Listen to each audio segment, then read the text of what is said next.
Hello, my name's Erlina, and let's just say, this story didn't start at the job interview. It started long before, with a sister who always smiled for the cameras but sharpened her words behind closed doors. I showed up hoping for a fair shot. Instead, I walked into a setup. My resume dismissed, my voice ignored, my own sister leading the attack, and just when they thought they'd humiliate me into silence, he walked in. The one person they didn't expect, my fiancé, their boss. But what hurt most wasn't the sabotage. It was realizing my own family had been rewriting my story for years. How did it get this far? Why was I always the one they chose to erase? I arrived 15 minutes early, resume tucked under my arm, shoes freshly polished but already pinching at the toes. Chicago's spring wind slapped at the back of my coat as I walked into the lobby of Aventus Logic, a towering glass box that looked like it had been designed by someone who thought warmth was a liability. Inside, everything gleamed. Chrome elevator doors, white marble floors, digital panels blinking with schedules and department names. I made my way to the reception desk, smiled politely, and gave my name. The receptionist, a woman barely older than 20, with perfect eyeliner and a phone glued to her ear, looked down at the screen. Then she looked back at me. "I'm sorry, can you spell that again?" I did, twice. She still frowned. "Huh, you're not showing up on the candidate list." My stomach tightened. "I was confirmed, I have the email."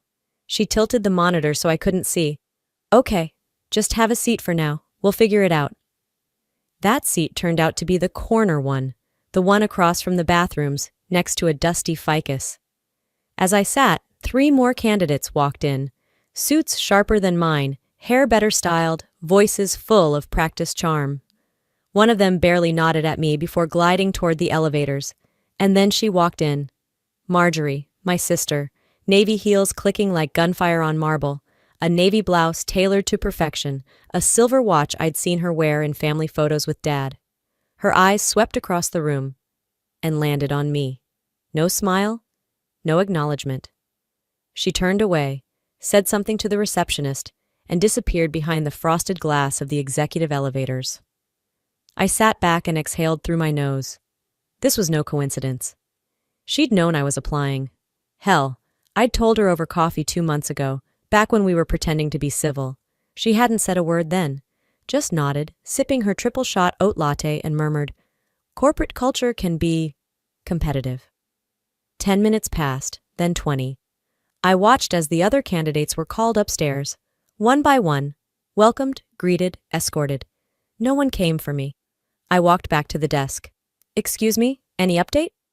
"Oh, they said you can join the next group going up. Sorry for the delay."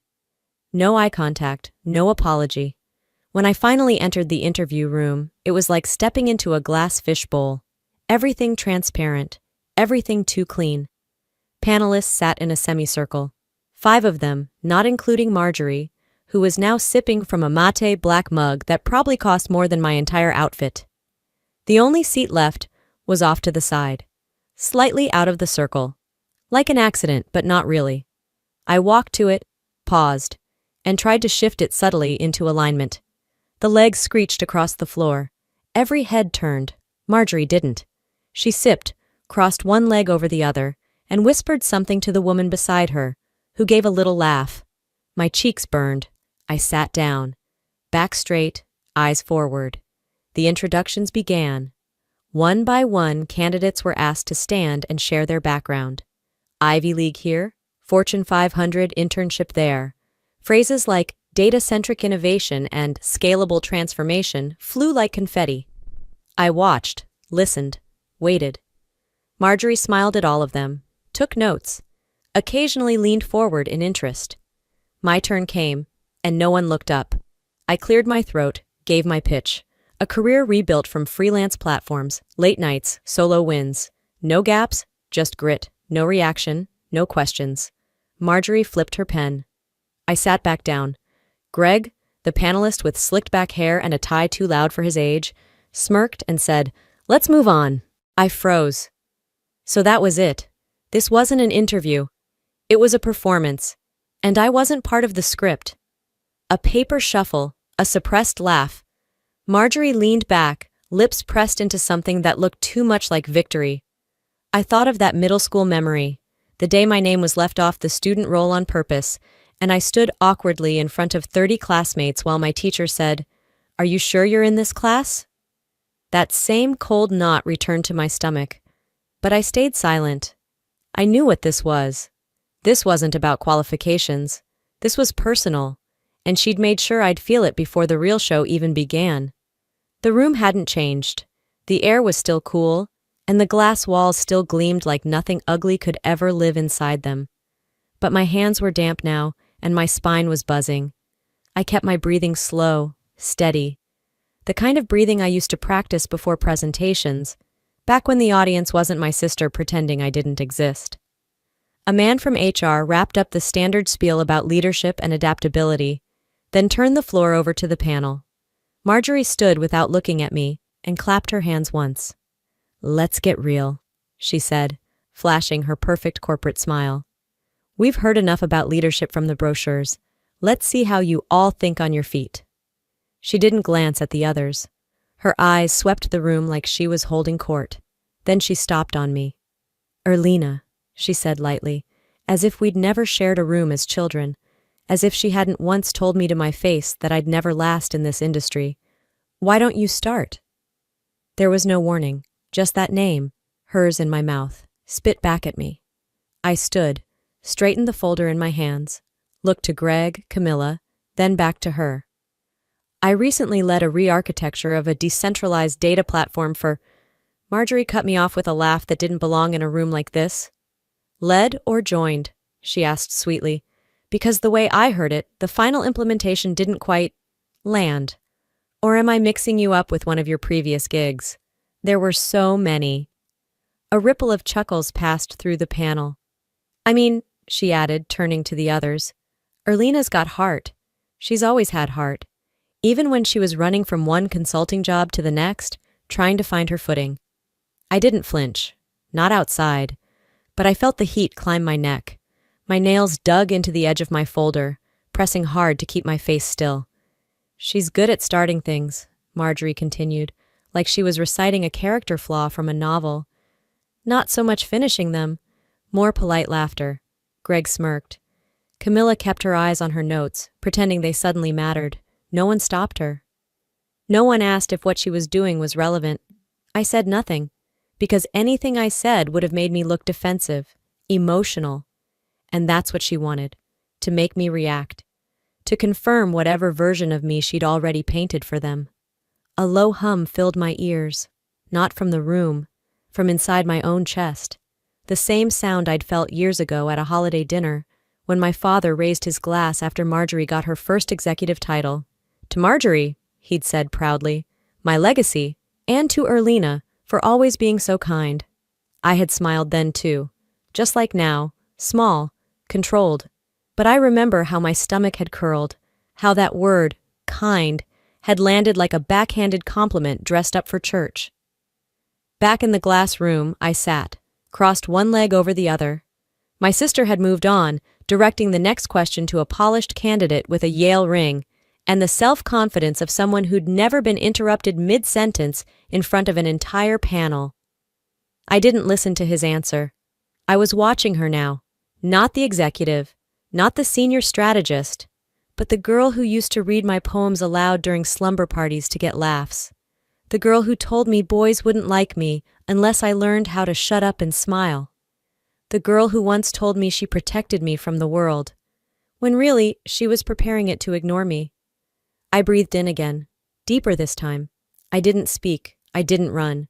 Instead, I pulled a pen from my folder and began writing quietly along the margin of the agenda sheet. Names, details, each panelist who had laughed, each one who hadn't intervened. I wasn't just taking notes. I was documenting the silence. Because if I wasn't going to be given the floor, I'd take the receipts. The worst part wasn't even the insult.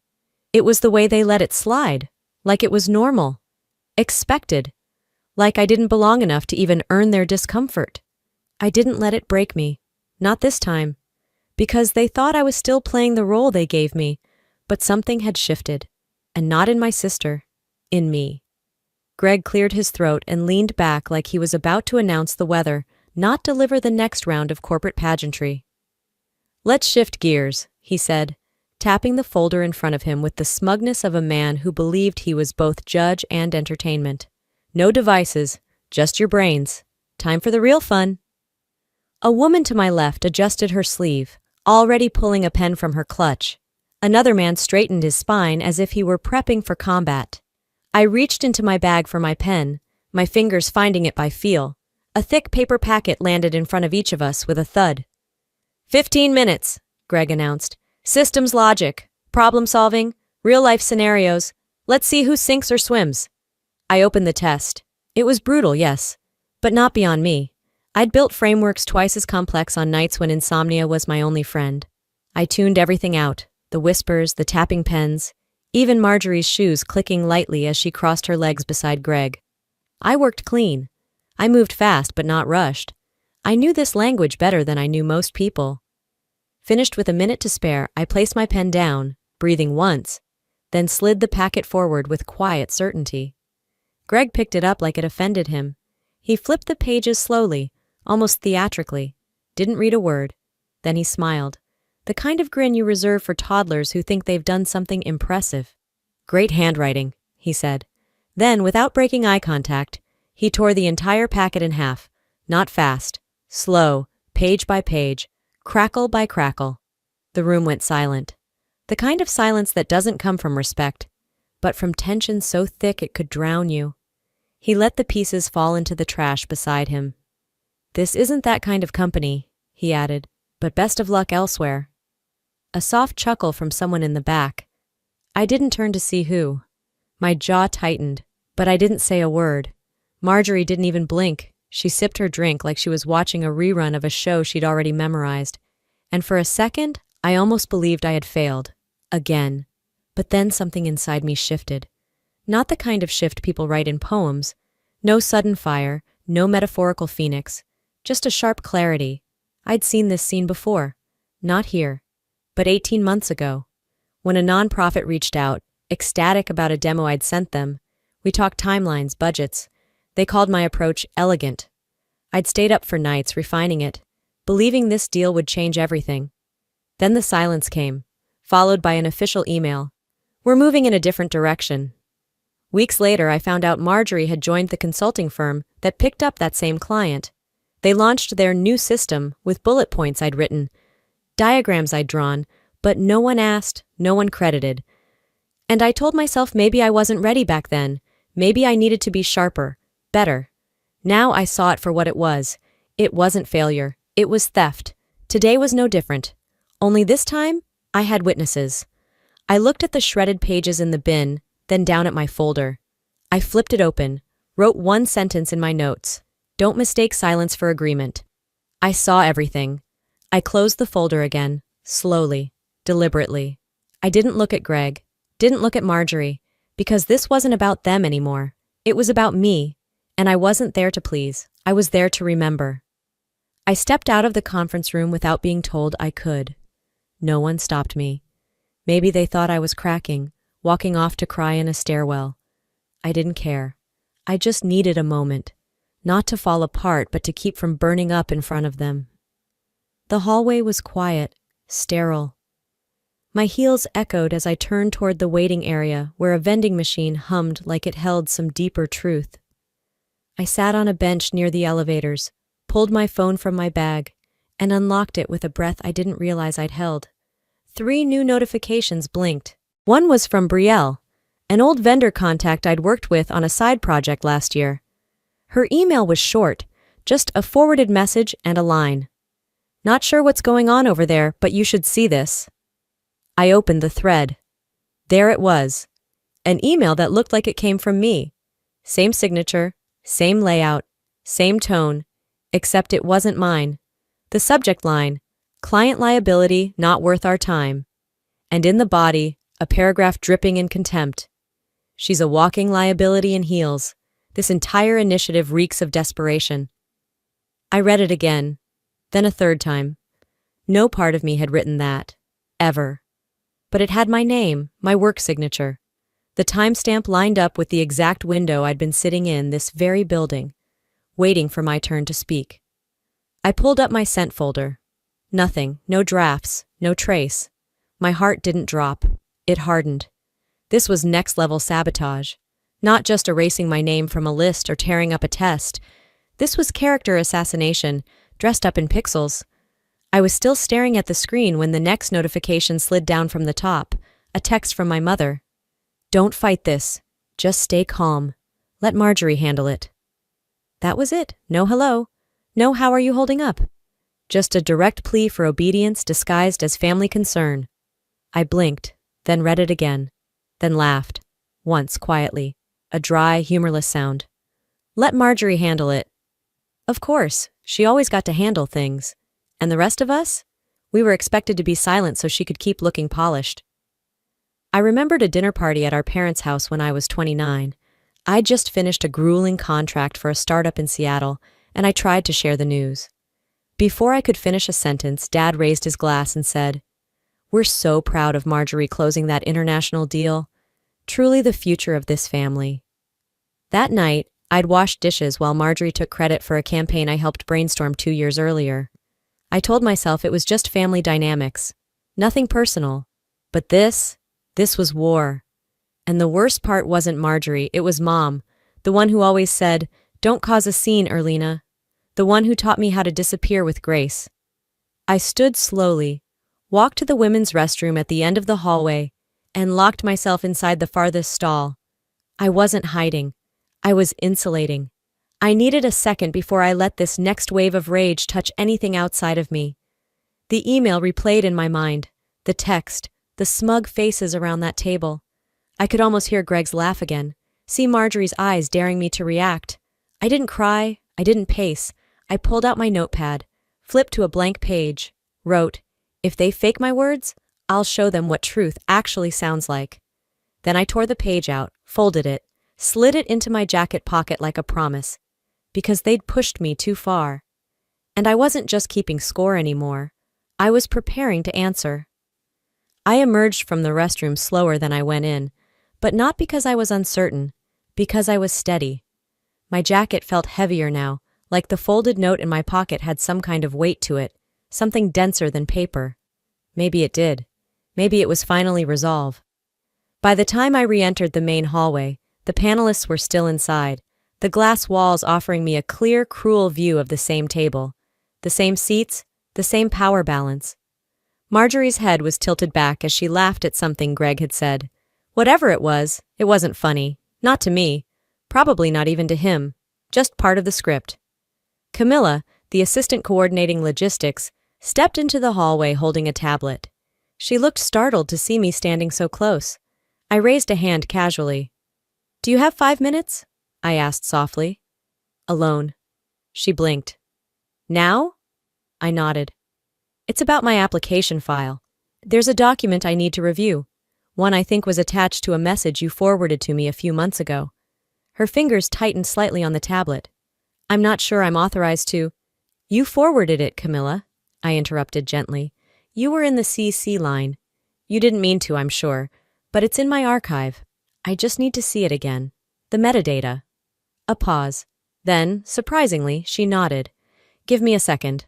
She disappeared into a side office. I paced quietly outside, not with nervousness, with purpose. When she returned, she handed me the tablet. "It's still on the server," she said, voice low. "Just be quick."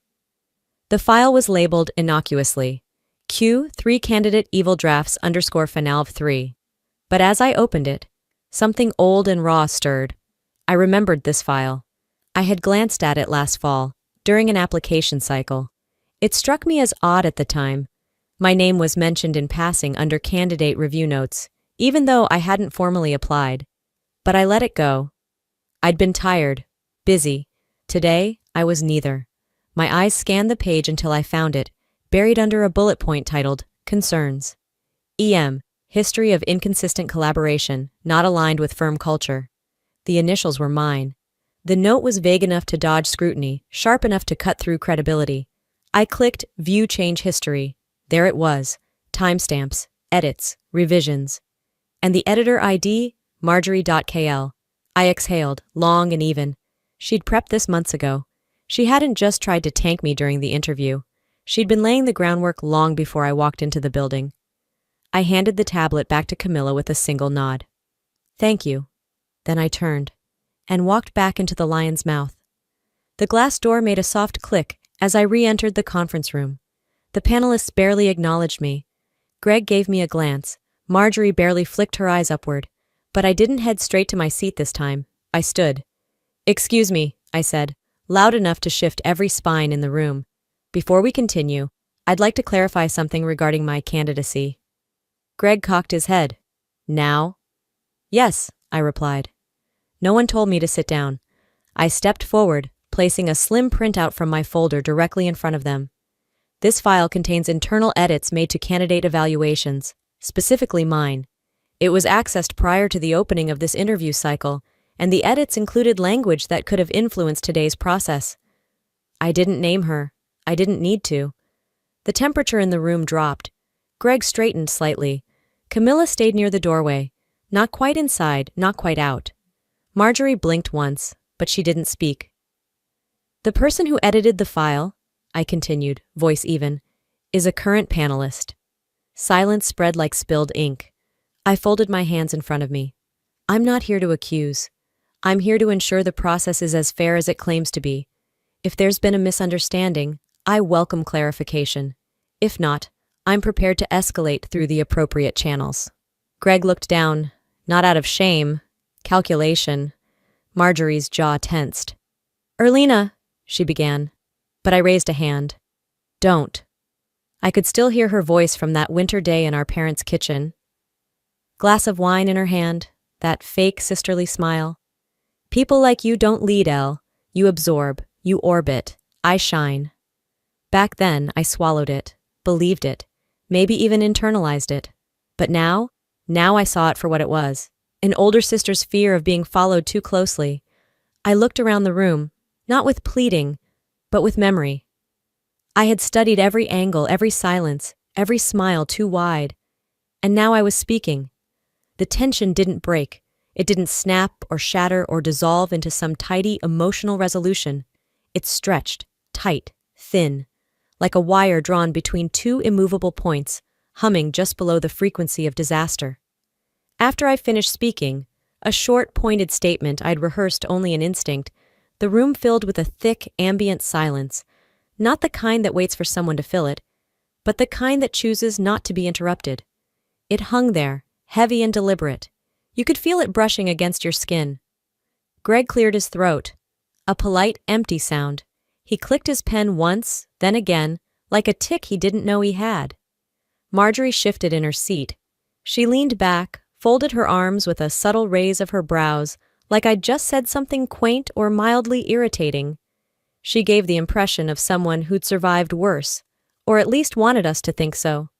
Her look wasn't dismissive exactly. It was indulgent, the way someone might let a child finish a tantrum before telling them to go to their room. The other panelists said nothing. They didn't even look in my direction. One tapped a finger rhythmically against the desk. Another stared blankly at the projection screen, as if it offered a way out.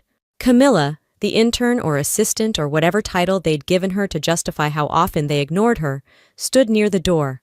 She didn't speak, but her fingers twisted the strap of her tablet case in tight, anxious loops. Still, nothing. No rebuttal, no questions, no challenge, just the smug, glacial silence of people who believed they still controlled the narrative. But that silence was louder than anything they could have said. It was choreographed, practiced, a performance of power.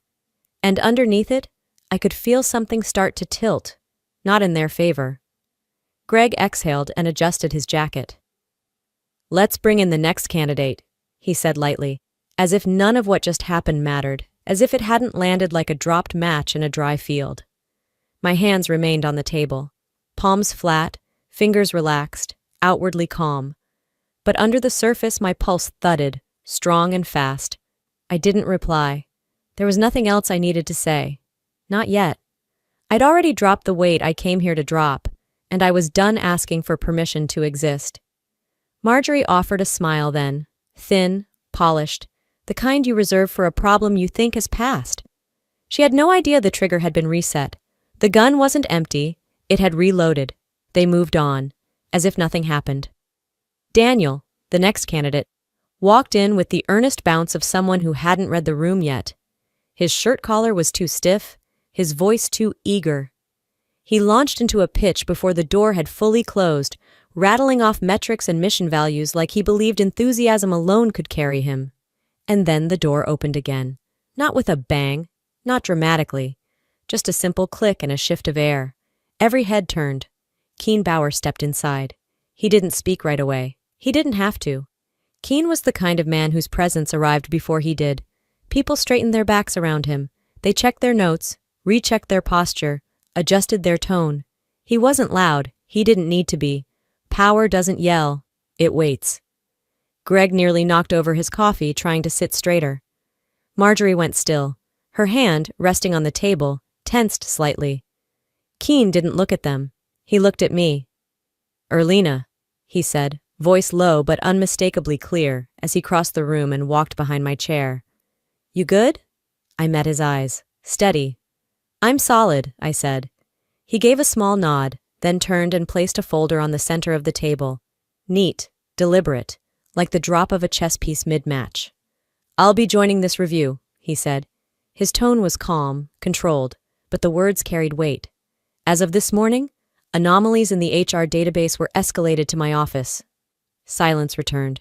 Not the smug kind from earlier. This was colder, stiffer. You could almost hear the mental scrambling. Greg froze mid-pen click. Marjorie parted her lips like she wanted to say something, but no words came. She blinked too slowly, calculating something behind her eyes. Keen didn't sit. He didn't need to. He stood with the posture of someone who didn't just walk into the room. He owned it. I looked down the table at the panelists. A few clutched pens like they were lifelines. Camilla had moved slightly, not much but enough to press herself back against the wall. Someone whispered, barely audible. I didn't bother to see who. Greg tried weakly to reassert some kind of structure. "Mr. Bauer, this is a scheduled candidate assessment. I'm aware," Keen said, cutting in without sharpness. "Just certainty. And it's proceeding, but I'll be observing directly." He let that pause linger. "Particularly for candidates whose records include metadata inconsistencies, the kind that suggest manual edits." That landed like a slap across a quiet room. Marjorie straightened in her seat. Her expression shifted. Less composed now, more guarded. She tried to reset, but she was behind the rhythm. The room had changed, and I could feel it. The shift, the rebalancing of weight, the recalibration of power. It was in the way people sat differently now, in the silence that wasn't in their control anymore. I looked at her. Direct. She didn't meet my eyes. "You know," I said slowly, not loud but with intention, "I was asked this morning if I wanted to withdraw." I stood, calm, deliberate. I wasn't angry. I wasn't rattled. I was done playing the part they wrote for me. "But I'm not stepping down," I said. "I'm stepping in." I paused, let it land. "And if anyone still thinks I'm here by mistake?" I scanned the room. "You're welcome to keep thinking that." Then I smiled. Not the kind that says thank you. The kind that says watch me. I work better underestimated. No one responded. Greg didn't smile. Marjorie didn't smirk. They'd stopped pretending it was business as usual. Keen folded his arms across his chest. That was his version of applause. From the corner of my vision, Camilla looked at me. Just briefly. Her face didn't carry pity. It carried something else. Relief. Because sometimes power doesn't announce itself with volume. Sometimes all it takes is standing up. Keen's presence didn't end the games. It just shifted the rules. The room settled into a false calm, the kind that buzzes beneath the surface like an old power line, crackling but unseen. No one dared dismiss me now, but they weren't apologizing either. Greg began asking generic questions again, mechanical and clipped. Marjorie's voice had lost its silky confidence. Now, every word she spoke landed brittle. They were pretending nothing had happened. That was their strategy now. Reset the stage, drag the hour to its end, hope no one noticed the rot beneath the gloss. But I wasn't pretending, and I wasn't done. I leaned toward the assistant seated near the corner. She looked barely out of grad school, badge half tucked into her blazer, fingers twitching nervously on the mouse. "Excuse me," I said. "Do you have access to the internal session feed from this morning?" She blinked. Technically yes. I'd like it reviewed. From the moment I entered this room until now. All audio and visual data." Her eyes darted toward Greg, who stared back like she'd just slipped on a landmine. "That's not protocol," he said, smiling too wide. Keen didn't move from where he stood near the corner, arms crossed, but his voice cut through. "It is today." The girl nodded and tapped a few keys. The wall screen behind us flickered to life. The room didn't exhale. It just watched. No music, no sound design, just footage. There I was, standing awkwardly by the door, waiting for acknowledgement that never came. Marjorie whispering to Greg, Camilla smirking. My chair left out of line, no one offering to fix it. Every insult in the form of silence. Every unspoken decision caught in high definition. It was all there, unedited, undeniable. The playback ended with Greg flipping through my folder, tearing the pages and laughing like it was casual. I didn't turn around. I let the silence do the talking. Then a sound. Soft, deliberate, heels clicking against the floor. Camilla stood. "I have something," she said, her voice low. "That wasn't submitted officially." She reached into her bag and pulled out a flash drive. Her hands shook, but she didn't stop. "I wasn't sure if I'd ever use this. I saved it for safety. But today, this isn't safety anymore." She walked forward and handed it to the assistant. Not Greg, not Marjorie.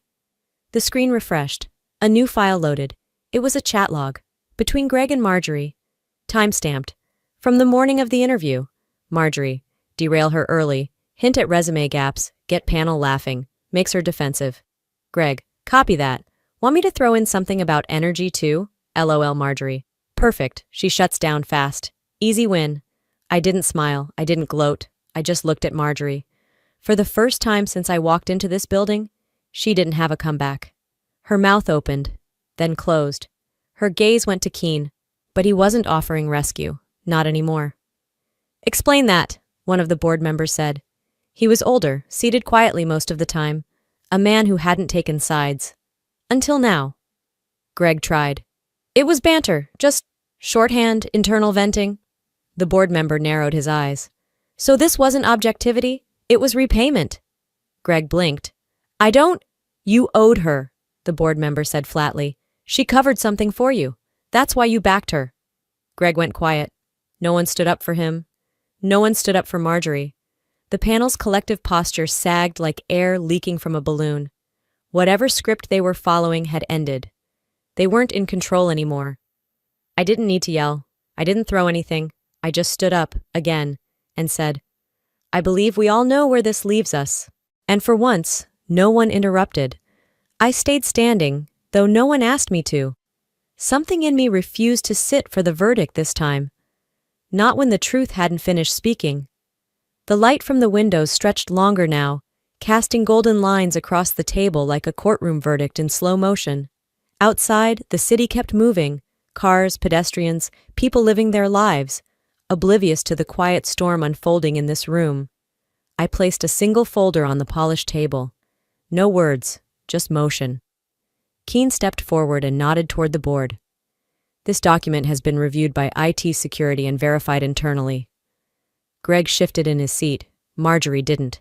I watched her the entire time. Her face stayed still. Too still. I'd seen that expression before. Not guilt, not panic. Calculation. Inside the folder was a simple printout. A forensic trace. Email metadata. Login timestamps. IP logs. The email that had been circulated. The one supposedly sent from my account. The one calling a partner a liability in heels. Hadn't come from me. It had originated from Marjorie's admin login. Her credentials. Her timestamp. Her location. The corporate IP assigned to her desk, her laptop, at 9:16 a.m. 2 days before the interview. I didn't narrate it. I let the paper speak. The board chair leaned forward, read it once, then again.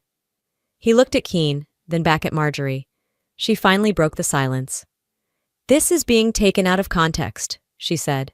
There could have been an access confusion. I delegate emails all the time. No, I cut in. Calm, precise. Your name, your credentials, your device. This wasn't delegation. This was fabrication. She scoffed, but quieter than before. And then, I said the thing I hadn't planned to, the line that had lived inside me for years. You didn't just lie, I said. You erased me. Again. She froze. I let it sit there. Because years ago, when her boutique firm was about to collapse in the wake of her divorce, she came to me, quietly, desperate. And I rewrote her pitch presentation in 48 hours flat. I rebuilt her entire deck, reframed the language, polished the financials. She won the promotion, she took the credit, and never mentioned my name. I hadn't brought it up since, but Greg had been at that firm too. I saw his eyes flicker now. He remembered. I looked at Marjorie. You've always known how to shine, I said, but only when you could block someone else's light. She flinched. A beat of silence passed. Then, a familiar defense tactic. You've always been so dramatic, Elle, she said, voice rising. You're mad I'm better. You always have been. There it was. The panic mask. I'm not mad, I said. I'm done. I didn't need the room to like me. I didn't need to explain who I was anymore. I just don't take orders from ghosts. She blinked. You think this is justice? She asked, voice trembling now. You think these people actually care about your truth? They're using you. And maybe they were. Maybe some of them had only shifted because the wind changed. But I looked right at her and smiled. I stopped needing applause the moment I stopped chasing your approval. And then, I said the quietest thing I'd said all day. When we were 12 and you read my journal out loud to the whole school assembly, that's when I learned the ones who fear the truth the most are always the ones who bury it deepest. The room didn't gasp, it just stopped breathing. The legal counsel adjusted his glasses. In light of this evidence, we recommend immediate disciplinary review and possible termination. The board may proceed to close deliberation. Marjorie didn't speak again. Greg kept staring at the table. No one looked me in the eye, not out of shame, out of reckoning. I stayed where I was, not triumphant, not smug, just rooted. They thought they'd buried me. But I wasn't buried. I was planted. A week later, the corner office still sat untouched. It had the best view in the building.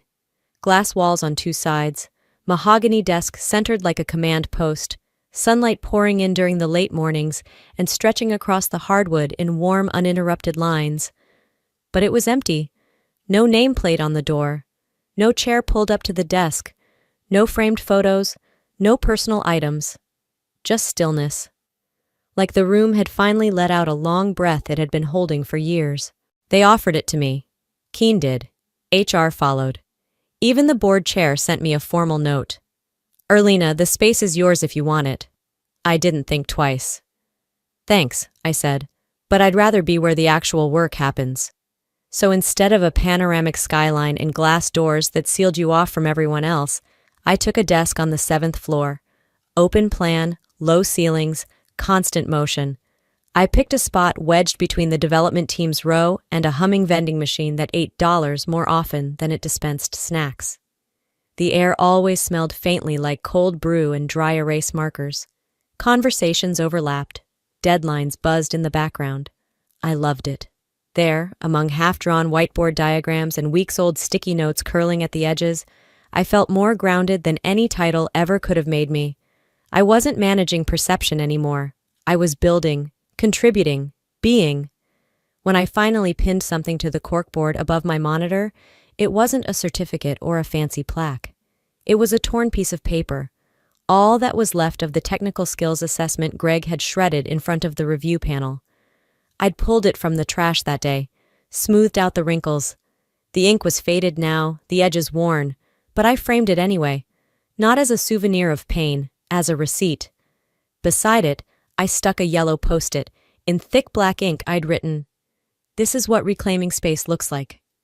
I didn't expect anyone to notice. It wasn't for them. But that afternoon, while I was knee-deep in organizing sprint notes in Trello, someone lingered beside my desk. I looked up. It was her, the quiet one from the interview group, the woman who kept her head down every time Marjorie interrupted someone. I remembered how small she'd seemed in that room, how her shoulders curved inward like she was trying to disappear. Now, she stood taller, shoulders squared, voice steady.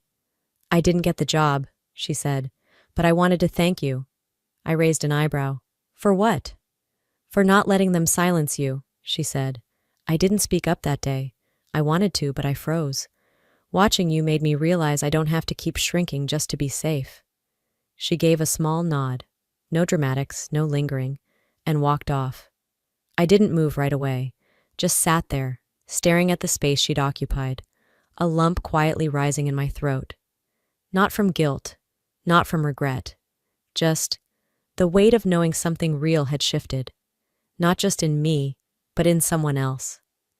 That night, I found myself at the little cafe 2 blocks from the office, same one I used to go to after interviews, back when I still thought chasing job titles was the same as chasing purpose. I sat outside, hoodie pulled over my head, steam rising from my cup. I scrolled through my phone. 2 missed calls. The first was from Ethan. His name still sat in my contacts, even though I hadn't used it in weeks. I listened. "I owe you an apology," his voice said, scratchy through the speaker. "I should have spoken up when my parents compared you to Marjorie. I didn't. I was a coward. And I'm sorry." I didn't replay it. Didn't delete it either. Just let it sit there. The second voicemail was from my father. "I didn't see it all," he said. His voice cracked like he was admitting something to himself as much as to me. "I should have asked more questions. Should have listened harder. I'm sorry, Elle." That one stayed with me longer. But I didn't return the call. Not out of bitterness. Not because it didn't matter. But because, for once, I didn't need it to. Some silences aren't meant to be broken. Some gaps don't need to be filled. Especially when you've learned to hear your own voice clearly. And trust it. The next morning, I got to my desk early. The DV team wasn't in yet. The floor was quiet except for the hum of monitors booting up. There was something beneath my keyboard. A post-it note. No message, no name. Just a single, small check mark drawn in the corner. I stared at it for a long moment. Then I smiled. I knew what it meant. That's what impact looks like. Not applause, not headlines. Just quiet acknowledgement from someone who saw you stand when it wasn't easy, and chose to do the same. Some victories don't come with confetti. They come with space. And this time, it was mine. Before we wrap up, let me leave you with this. Sometimes the most powerful thing you can do is not to scream or beg or prove. It's to stand, quietly, unapologetically, and let truth do the talking for you. This story wasn't just about a job, or even about family betrayal. It was about reclaiming space you were told you didn't deserve, about drawing the line, not with anger, but with evidence, grace, and resilience. If you've ever been silenced, overlooked, or made to feel like you weren't enough, I hope this reminds you, your voice matters, even when it shakes, especially when it shakes. And now I'd love to hear from you. Have you ever had to fight for your worth in a room that wanted you silent? Do you believe family should always be forgiven, no matter what they do? Share your thoughts in the comments. Tell me where you're watching from, and if this story touched something in you, just drop a 1 in the comments so I know you're out there. And hey, if you made it this far, you're definitely my kind of people. So don't forget to subscribe to this channel for more powerful stories that don't just entertain, they speak. Because sometimes the quietest battles leave the deepest impact, and we're all just trying to find the courage to stand together. Hi, my name's Molly. I came back to visit. No warning, no heads up, just a gut feeling I couldn't shake. And I found her, my grandmother, alone, barefoot in the snow behind the house, left there like she didn't matter, like she wasn't once the woman who raised me, who made this place a home. Inside, there were mimosas, cake. My stepmother was hosting a brunch. They said she wandered, but I know better. How long had they been planning this, and what else had I already been erased from, without even knowing? What kind of family makes room for betrayal, but not for truth? The sky over Missoula was bruised with late November snow clouds when I turned off the highway. The temperature had dropped below freezing the night before, and every branch along the roadside wore a shimmer of frost, I hadn't told anyone I was coming. I didn't need permission to check on the only person who ever made me feel wanted in that house. My grandmother hadn't picked up her phone in 3 days. Vera, my stepmother, if we're being technical, had replied to my last text with a thumbs-up emoji when I asked if Grandma was okay. That was it. Not a word since. As I pulled into the gravel drive, I slowed to a crawl. No tire tracks, no footprints, just untouched snow like a sheet pulled over something dead. The house was quiet. Too quiet for a place Vera claimed was bustling with early holiday prep. I parked, turned off the engine, and stepped into the cold. The crunch beneath my boots felt louder than it should have. Something was wrong. I didn't head straight for the front door. Something made me veer toward the woods behind the house. Maybe it was instinct. Maybe it was the flicker of something red between the trees. That's when I heard it. A low, broken sound. Not quite a moan, not quite a whisper. I started running, slipping once on the iced-over grass, my breath catching sharp in my throat. She was there. My grandmother, Evelyn Crow, curled like a comma beneath a pine tree, her legs bare, feet blue. Her nightgown was thin, barely holding back the Montana air. No coat, no boots, just skin and bone and frost. "Grandma!" I dropped to my knees beside her, pulling off my coat and wrapping it around her shoulders. Her eyes flickered open, then closed. Her lips moved, but no sound came out. I fumbled for my phone. Dialed 911 with trembling fingers. I couldn't feel my legs anymore, but I didn't care. When the dispatcher answered, I gave them the address in a voice I barely recognized as mine. I carried her back through the snow, one arm under her knees, the other braced around her back. She felt weightless, wrongly weightless. By the time the ambulance arrived, I was shaking from the cold and from fury. After the paramedics took her away, I stood alone in the driveway.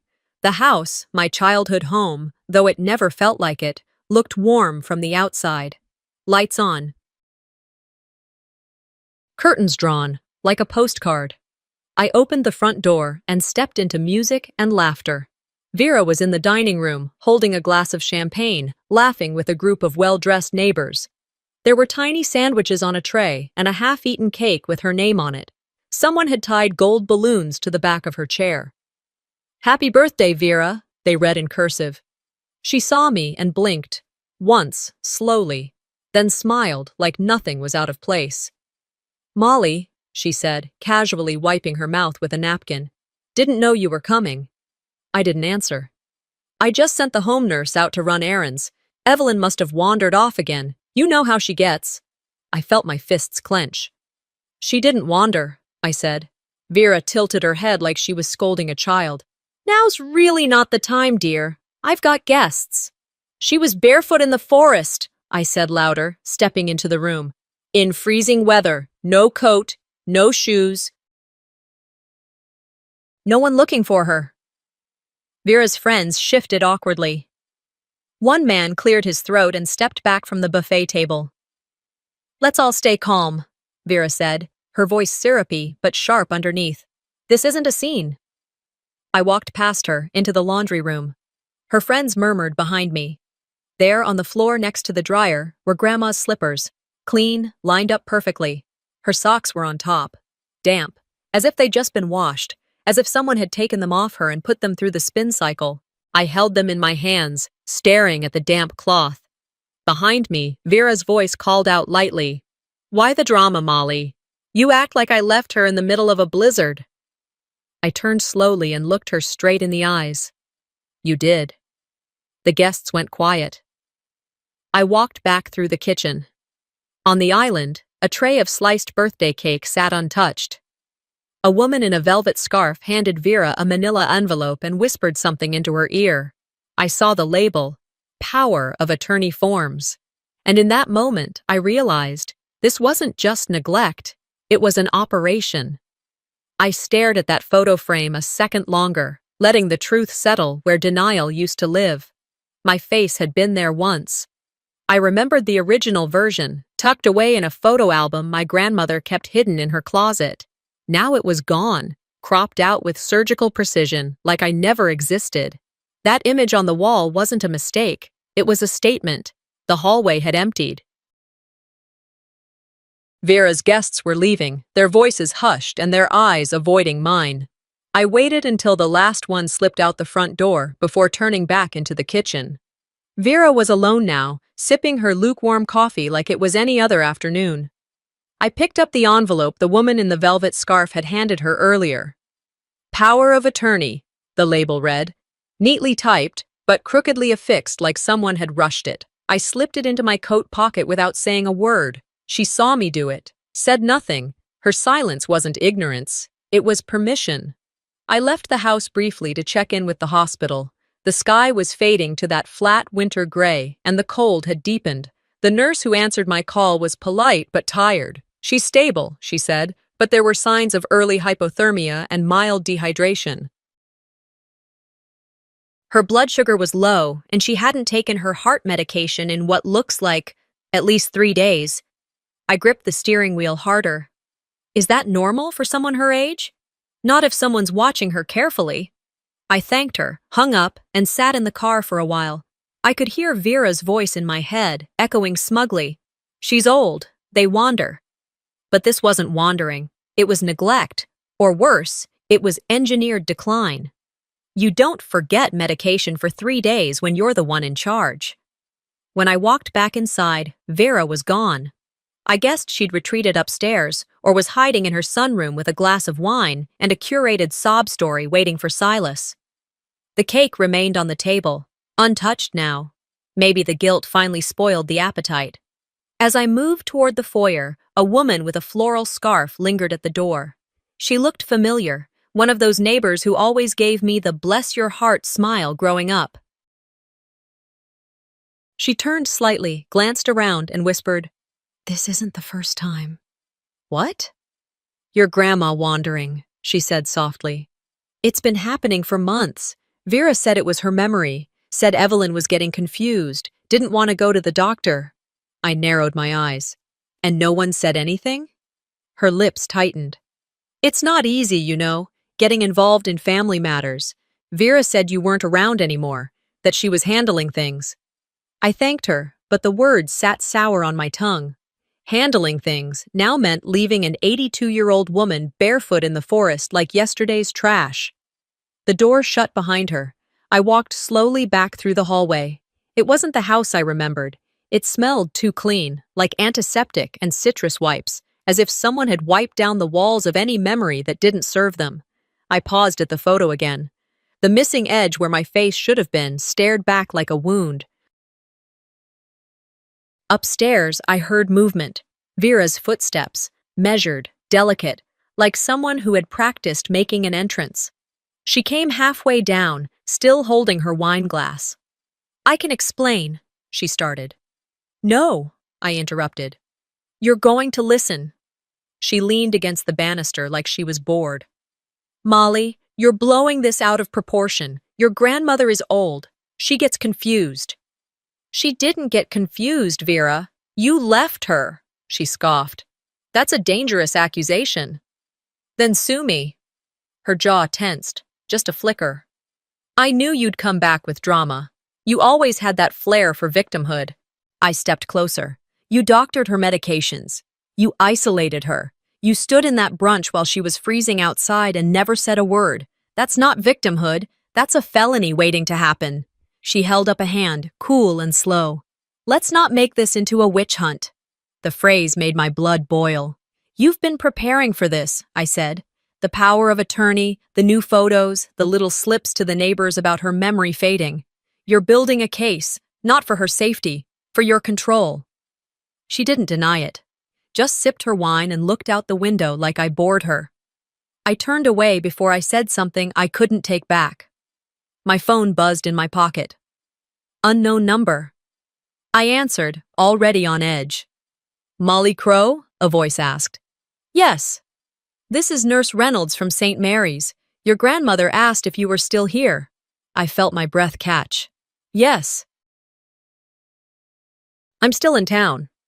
She said to tell you, thank you for coming back." She was very clear. I swallowed hard. "Tell her I'm not leaving." After I hung up, I headed into the living room again. I sat on the edge of the couch, still holding the envelope in my coat pocket.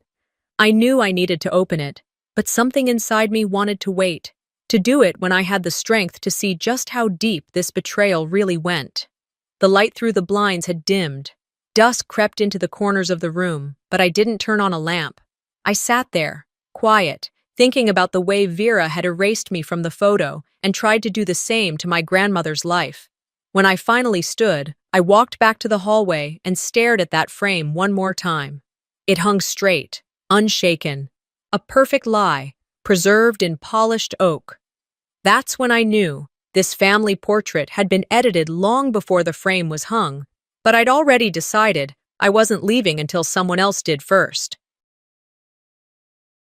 I stood in that hallway for what felt like a full minute, staring at the photo, my mind racing not with panic but calculation. The house was quiet now. Vera had claimed she was attending a charity board dinner, though that could have meant anything. A hair appointment, a glass of wine, somewhere cozy enough for her to spin the latest story about the ungrateful stepdaughter who'd come back to stir trouble. Fine, let her talk. I had the house to myself, and I didn't plan to waste the opportunity. I turned and walked slowly toward the room that used to be mine, but had long since been converted into some kind of generic guest space. The smell of lavender cleaner clung to the walls, like it had been scrubbed of memory. I opened the door to Grandma's room instead. It was dark, except for the weak glow from the hallway. I didn't flip the switch. I didn't want to alert anyone passing by outside that someone was in there. I pulled my phone from my pocket, turned on the flashlight, and closed the door behind me. Her nightstand still had her framed photo of my mother, the only thing Vera hadn't thrown out, probably because it looked antique. I took a breath and knelt beside the bed, then opened the drawer beneath. Journals. I'd seen her write in them every night after dinner when I was a kid.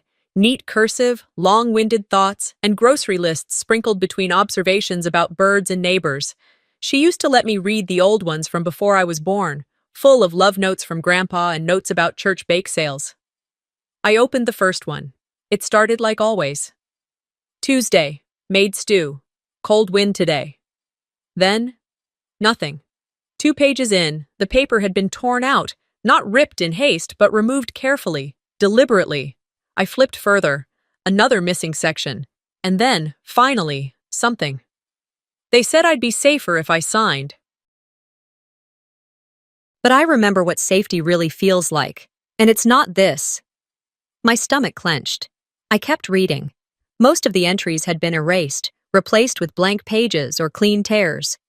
I looked at the edges. Some had that frayed look of being tugged from the spine. This wasn't just aging paper. Someone had done this with intention. I set the journal aside and walked to the tall armoire near the closet. I remembered it used to creak when opened, but Vera must have had it repaired. I gave the handle a gentle pull. Locked. I looked around and found one of those thin hairpins on Grandma's vanity.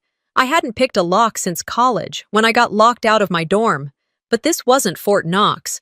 It clicked open on the 3rd try. Inside, everything was in perfect order. Silk scarves folded into even squares, jewelry boxes labeled in cursive, and one small pouch tucked behind a winter shawl. I recognized it immediately. Grandma's silver and turquoise necklace, the one she wore every Sunday for as long as I can remember. Vera had told me last spring it was probably lost during laundry. She said, "You know how forgetful she's getting." But here it was, clean, polished, and hidden. I held it in my hand for a long moment, trying to figure out which emotion was louder, rage, grief, or the cold satisfaction of confirmation. As I reached to close the drawer, I noticed a yellowed envelope pressed flat beneath the scarf pile. I pulled it out gently. It was a thank you card, the kind you buy in bulk, with gold letters on the front. Inside, the handwriting was rough, slanted. "Miss Evelyn was always kind to me. I wish I could have stayed longer. I hope someone speaks up for her." Signed, Carlene. Carlene had been the maid here 2 years ago. Quiet, older woman. She left abruptly, and Vera said she wasn't a good fit. I stood, pocketed the note, and stepped back toward the hallway. Outside, the night had fallen. The neighborhood lights flickered on, porch lamps casting shadows across snowdrifts. I returned to the living room and sat on the edge of the couch. I opened the voice memo app on my phone and hit record. If this goes to court, I said, voice steady, they'll need more than my gut. They'll need patterns, paper, witnesses, the necklace, the torn pages, the journal entry, Carlene's note. I'm documenting everything. I paused, then added, this isn't about proving Vera wrong. It's about proving my grandmother still exists, that she hasn't been replaced by a narrative. I ended the recording and set the phone down. Then I walked toward the mirror in the hallway. I held up the necklace against my chest and stared at my reflection. I looked older, not tired, just different, like someone who'd crossed a line they couldn't uncross. She wasn't just forgotten, I whispered. She was being erased. My phone buzzed, a blocked number. I hesitated, then answered. There was no greeting, just a slow, mechanical voice that said, "You don't belong here anymore." Then the line went dead. I didn't flinch. I walked back into the living room, turned on the lamp, and wrote 3 words on a notepad I found in the drawer. Document, preserve, push. And then I underlined the last one twice. She wanted to erase the truth, so I made copies. I didn't sleep that night. Not really. I laid on the old couch in the den with a blanket over my legs and my laptop propped against my thighs, the glow from the screen painting long shadows on the ceiling. Every few minutes, I glanced at the hallway. No footsteps, no doors creaked, but I knew someone had been in the house. The smell of the fireplace was too fresh. The timeline I'd printed was gone, reduced to ash, but I'd expected that. The copy sat safely in my email inbox, labeled "For Attorney, Crow Case," and another lived in a private cloud folder titled, "If Anything Happens to Me." By 7 the next morning, I was dressed and in my car. I left a note on the kitchen counter that read, "I'll be back. Do not touch Grandma's journals." I didn't expect it to be respected. I just wanted her to know I wasn't afraid to lay markers now. The cold hadn't lifted. The frost still clung to the branches like warning fingers. I drove into town, turned off Main Street, and pulled into a faded lot behind the diner that used to serve the best biscuits in 3 counties. It still looked the same: wooden blinds, cracked leather booths, a bell that jingled when you pushed the door. I needed coffee and some distance from the house, if only for an hour. But mostly, I needed to hear a familiar voice that hadn't been dulled by Vera's control. I slid into a booth near the back, near the old jukebox. As the waitress poured me a cup without needing to ask, I looked up and saw him. Reverend Howley, sitting alone with a paperback mystery and a cinnamon roll he hadn't touched. He saw me before I had to wave. "Mind some company?" I asked. He closed his book gently. "Not at all, Molly. You've grown into your mother's spine, I see." I smiled at that, though it ached. "Reckon someone had to." He nodded. "I heard about what happened, not the details, just whispers. You know how this town is. People talk in half-truths." I sipped my coffee. "Then maybe it's time someone finished a full sentence." His brow furrowed. "Is Evelyn okay?" "She will be. But it wasn't an accident. She didn't wander. She was left." He looked down at his hands. "She used to bring me homemade jam every other week. That stopped not long after Vera moved in." I tilted my head. "Why didn't you ever say anything?" He hesitated. "Because Vera smiled." "Oh, and because silence feels safer." There it was, the answer I already knew but still needed to hear aloud. "Everyone knew," I said. "Didn't they?" He didn't answer right away. "Some saw glimpses. Vera's good at pretense. She plays the caretaker role well. Most people just didn't want to get involved." "She's been isolating my grandmother, erasing her voice, her memories, everything, and the town lets her do it because she hands out checks at fundraisers." "I never thought she'd go that far," he said quietly, "but I didn't think she'd go this far either." We sat in silence for a while. I finished my coffee, thanked him, and slid out of the booth. On the way back to the car, I texted Silas again. Just a single line. "You need to talk to me." No response. I stared at the screen for a moment, then opened my cloud backup and began scanning through old call logs, voicemail files, years of neglected communication. And there it was, an audio file I hadn't seen in recent memory, tucked into an old folder from my backup app. Dated 6 months ago. A voicemail from Silas, long since deleted from my phone. You don't understand the whole picture, Molly. Just don't ruin this for the rest of us. I played it twice. It wasn't angry, just tired. And that made it worse. I drove home slower than I needed to. My chest felt heavy, not with grief, but with resolve. Inside the house, everything was just as I left it. No one had touched the journals, but that didn't make me feel safer. It made me feel watched. I set up my laptop at the kitchen table and started building a timeline.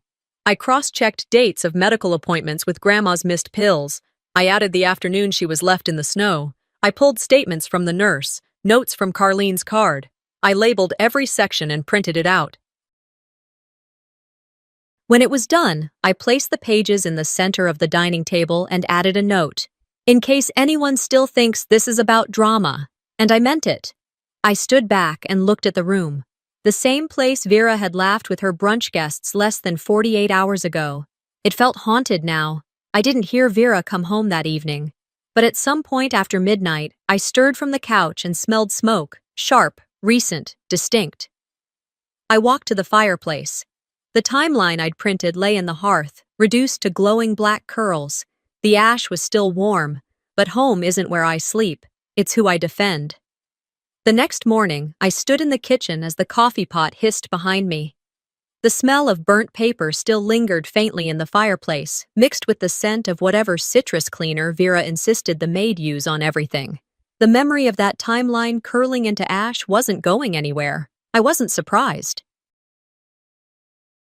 I had expected it, which is exactly why I made backups. I placed a fresh printout on the counter, this time in a plastic sleeve.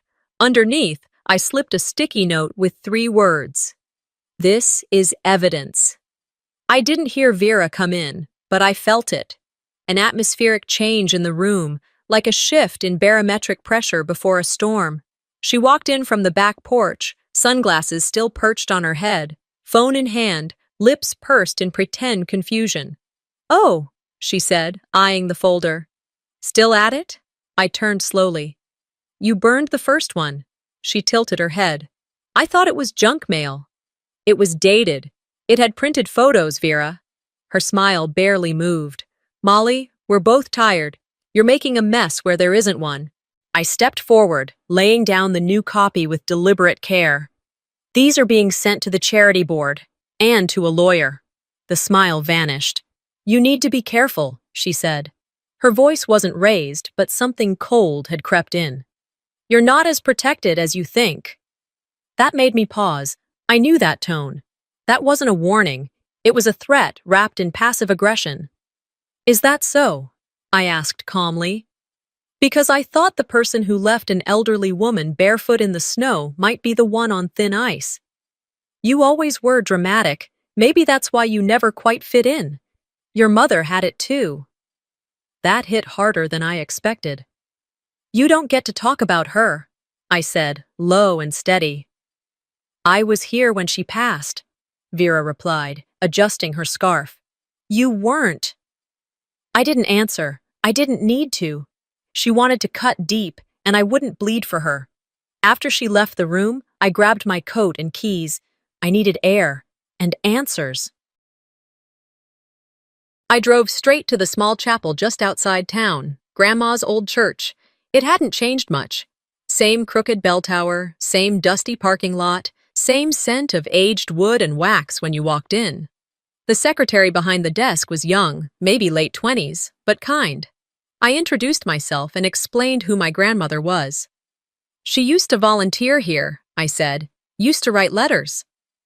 The woman's eyes lit with recognition. "Miss Evelyn. Yes, she'd send cards and notes to everyone. I think we still have some in the back." She returned 5 minutes later with a faded manila folder labeled Community Correspondence.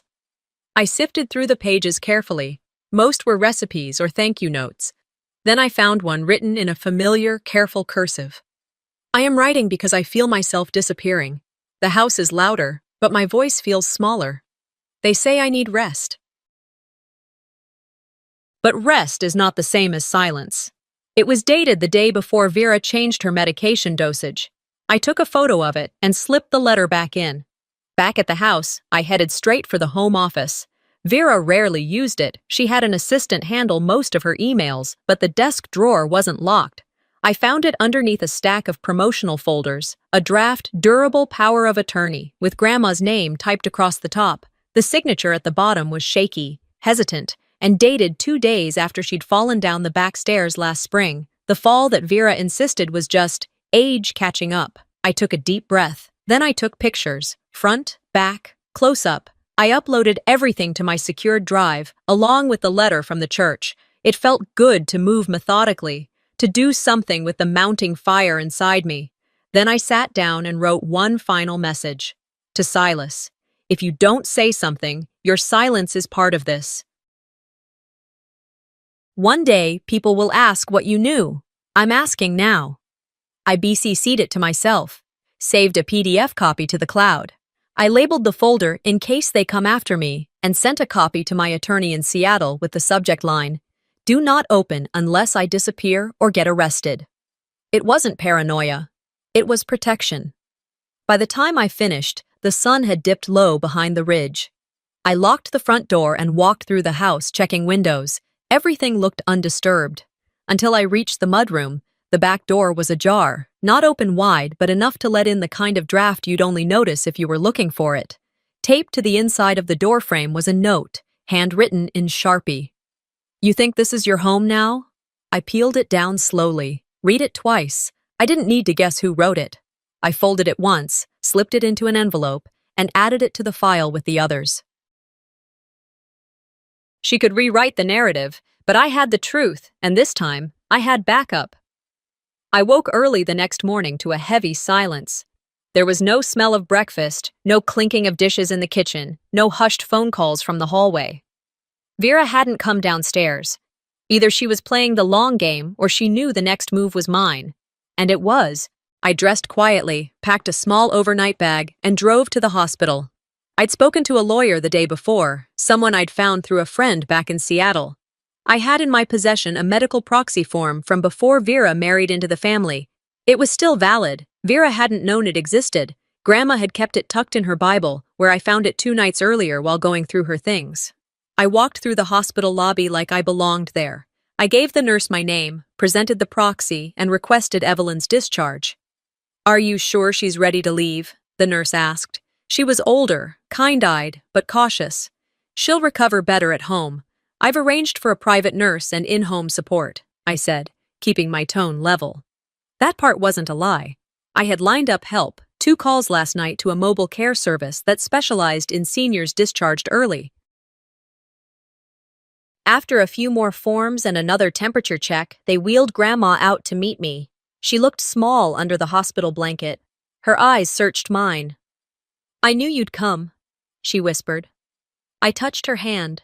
It was warm now, not cold and blue like the day I found her. We rode back to the Crow House in silence, not because there was nothing to say, but because everything had already been understood. Once we arrived, I helped her inside through the side entrance, away from Vera's usual path. We set her up in the old guest room on the lower level, the one that hadn't been redecorated yet. She smiled when she saw the patchwork quilt from decades ago, still folded neatly in the closet.